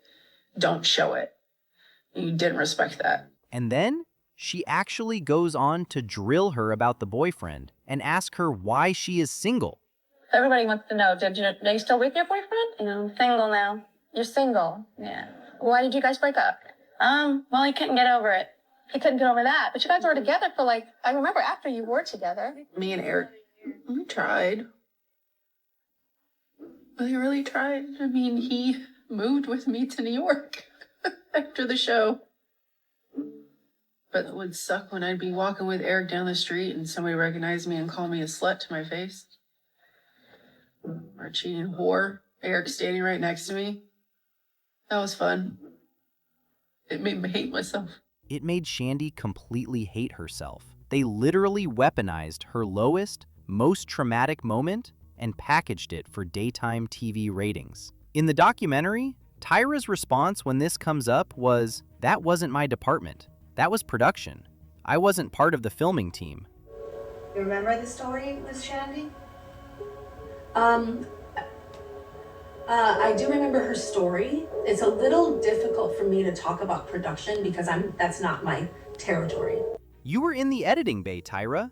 You built the narrative. You signed off on playing it on the Tyra Banks show. You aren't innocent. When it came to that Shandy moment, first of all, she struggles to remember it, which I find hard to believe because how many times did she bring Shandy on her talk show to kind of force her to watch that scene? I was with Tyra. We were in the production office when we found out what was going on at the girl's house. Someone got off the phone with the director on set and they basically said, "Oh my God, Shandy's having sex with someone in the shower," one of the male models. The crew have no choice. They were literally forced to shoot her. And of course they were gonna figure out how ultimately they were gonna play this on the episode. I remember Tyra going to, I guess, speak with Ken or call Ken or something like that. So I wasn't privy to that conversation. Ken was the executive producer. Ken and Tyra made that call. The way they treated Shandy on that show was pure evil.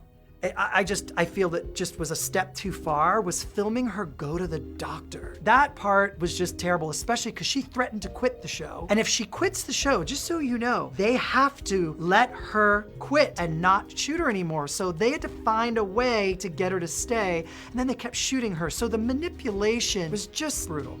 They used intense psychological manipulation tactics to trap her in that house and force her to suffer on camera just to sell commercials. You would think after a situation that dark, production would step up and actually start protecting these girls from the men they brought on set. But just 2 cycles later, they proved they didn't care at all. We are in South Africa for cycle 4. Kemia Hill is trying to get through a photo shoot, but the male model she is paired with starts getting way too aggressive. He is actively grabbing her thigh and literally moaning right into her ear. This male model, he was flirting with me. He was grinding on me. I felt like he really crossed the line. If someone is harassing you, then it can manifest itself in the photos, but it doesn't show. It's extremely professional. I feel a lot of pressure added on to me because I can end up being eliminated. So, she does exactly what you are supposed to do. She pauses the shoot completely professionally. She doesn't make a massive scene. She just tells the photographer she is uncomfortable. I know it's not about feeling comfortable, but hearing moaning, it just threw me off. Moaning where? Like on me. Like, I'm sorry, I just didn't feel comfortable. And how does production react? They actually get mad at her. They force her to finish the shoot and complain that she ruined the vibe on set. The looks on their faces were just like, how dare you stop our production? We're here in a professional situation. There are like 50 of us sitting here on set. Right. Then she gets to the judging panel, and Tyra literally looks this girl in the face and tells her she handled it wrong. She says Kenya should have used her feminine wiles and told the guy to back up in a fun way to avoid creating static in the room. Your feminine wiles, like, boy, you best to back up before I knock you upside the head. But you do it in a fun way where he knows to back the heck up. Plus, when the judges are looking through all the film to pick her best shot of the week, they purposely choose the exact photo where he is visibly grabbing her leg. I thought that was the best advice, but it should have been stop down.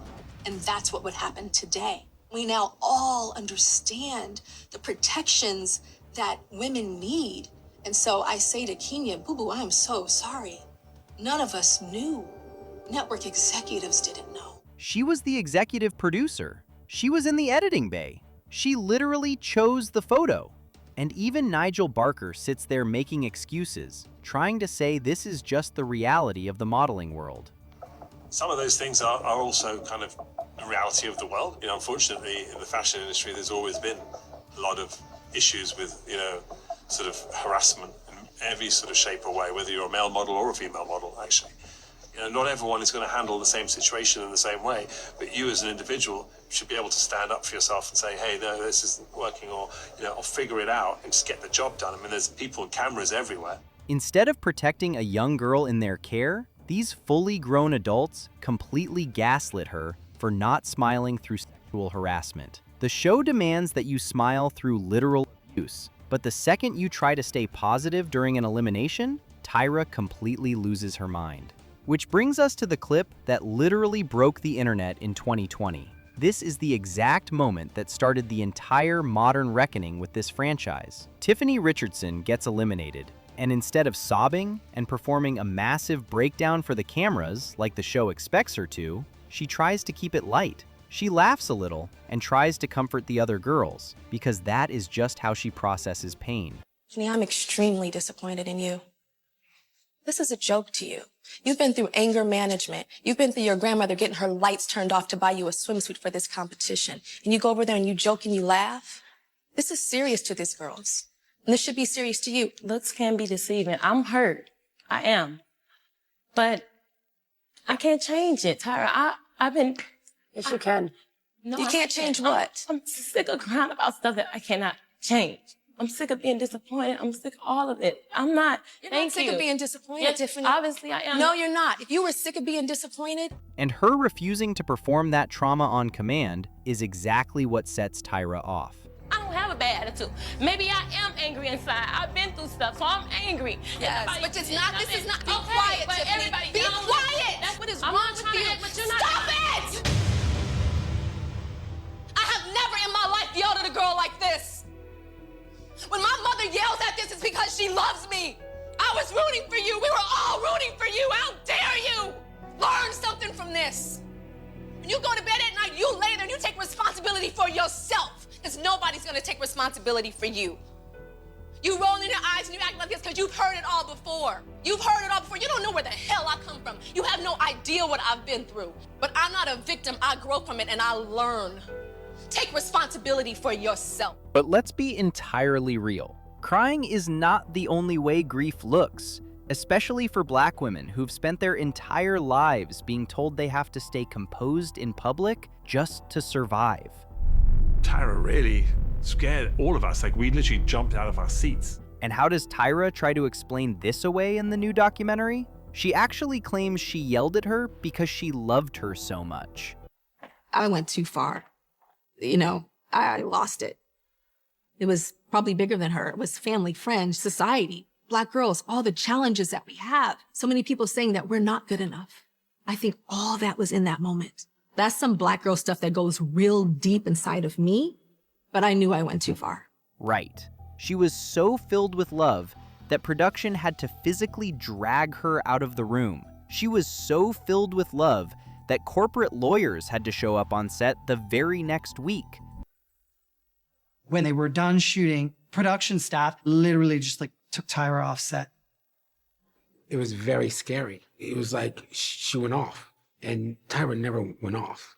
Because what aired in that famous clip was heavily edited to protect Tyra. The reality in that room was 1,000 times worse. Tyra literally screamed at Tiffany that she could go back to her house and sleep on a mattress on the floor with her baby. She attacked a young mother's poverty. She attacked her child. And then production chopped the footage up in the editing room to make Tyra look like a passionate, tough love mentor. But the warfare didn't stop in that room. Production literally made these girls pose as gruesome crime scene corpses with these elaborate, sick storylines. In the documentary, Ken Mock actually steps up and takes the heat for this one. He admits it was a mistake and calls it a celebration of violence. This is one of the only things Ken Mock apologizes for in 3 hours of documentary, which makes everything he doesn't apologize for even more damning. Because here's what he completely ignores: Dionne Walters, a contestant who told production during her intake interview that her mother had been shot and paralyzed. They knew her specific, deepest trauma, and then they put her in a photo shoot where she had to pose as a gunshot victim. They had her files. They had her medical history. They built a shoot around her absolute worst nightmare and pointed the cameras at her face, hoping she would crumble for the drama. What about Kaylin in Cycle 4? Hours after finding out a close friend just died, production instructs her to climb into a grave and pose inside a coffin. And it wasn't just emotional torture. They constantly put these girls in actual physical danger. Cycle 14, the pendulum runway. They swing a massive, heavy wrecking ball right across the runway while the models are trying to walk in heels. She fell twice. I was like, oh my gosh.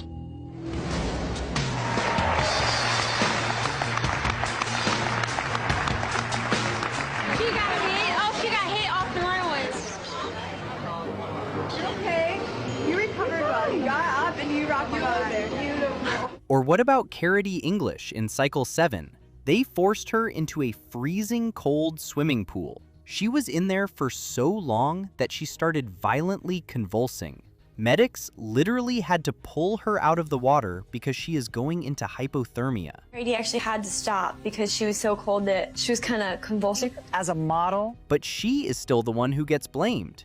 You need to tell people when you're past your limit. It wasn't just that she was cold. It wasn't just that her teeth were chattering. She had reached the moment of hypothermia. They pushed her into a freezing pool for a photo, almost killed her, and then blamed her to completely dodge the liability. And after all that trauma, the people running the show are the only ones getting paid. Adrien Curry won the very first season. They promised her a huge Revlon contract and a massive modeling career. But the network just pushed the contract off for 8 months. Then they dragged her back for Cycle 2 and ordered her to look at the audience and lie. They made her say her life had changed. It hadn't. When I won the show, I thought I was going to be a huge Revlon cover girl. So they push off me getting this Revlon prize for like 8 months. I went on season 2 of Top Model where they told me to lie and tell them how great my life was. The line they used to string her along, "Your contract is still coming." Well, it never came. Imagine surviving that entire psychological meat grinder. You win the crown, and you get absolutely nothing. Just empty promises and a ruined reputation. And then there's Angelia Preston. This one is genuinely heartbreaking. I won this show. Couldn't believe it. Like, oh my God. Angelia applied for this show multiple times and got rejected every single time. She finally gets cast on Cycle 17 All-Stars, and she wins. I can move and I can network properly, you know? This is great. Then producers find out she previously worked as an escort before coming on the show and completely strip her of her title. The attorney for CBS is there. The casting director, Michelle Mock, is there. And was like, now we need to get down to business. I'm like, oh, okay. We can't air you as the winner. And I was like, why? Because you were engaging in sex work. They reshoot the entire finale and crown Lisa D'Amato as the winner instead. But Angelia was not just a former escort. She is a trafficking survivor. She was young, she was desperate, she was at rock bottom, and she got taken advantage of. Production was scared that I was going to go to the media and tell the ending. So the executive producer was like, well, the next season we have Next Model Management and we'll help you if you get a contract. Just please don't tell. No one helped me. And the show knew that. So when we sit through all of this, what comes out of Tyra's mouth shouldn't have happened at all, but it did. You have no idea what we have planned for Cycle 25. It's almost like she used the documentary as a 3-hour soft launch for a brand new season, and she desperately needs us to forgive her just enough to watch it. And while some people are rightfully disgusted and want absolutely no part of it, baby, you can keep that Cycle 25. I'm gonna tell you right now, we don't want it. Some people are already excited for it. They are ready to watch the machine turn back on. Ready to watch a brand new cast of young girls get thrown right back into the exact same meat grinder. So I heard that America's Next Top Model is back for Cycle 25, and if we're gonna be back for Cycle 25, it can't just be like a normal cycle, just throwing it back. We need to go. And honestly, we just never learn. But I think at the end of the day, no matter how dark some of these things or traumas that we went through, I think that there's always going to be people who would sign up. Oh yeah. So it doesn't even matter.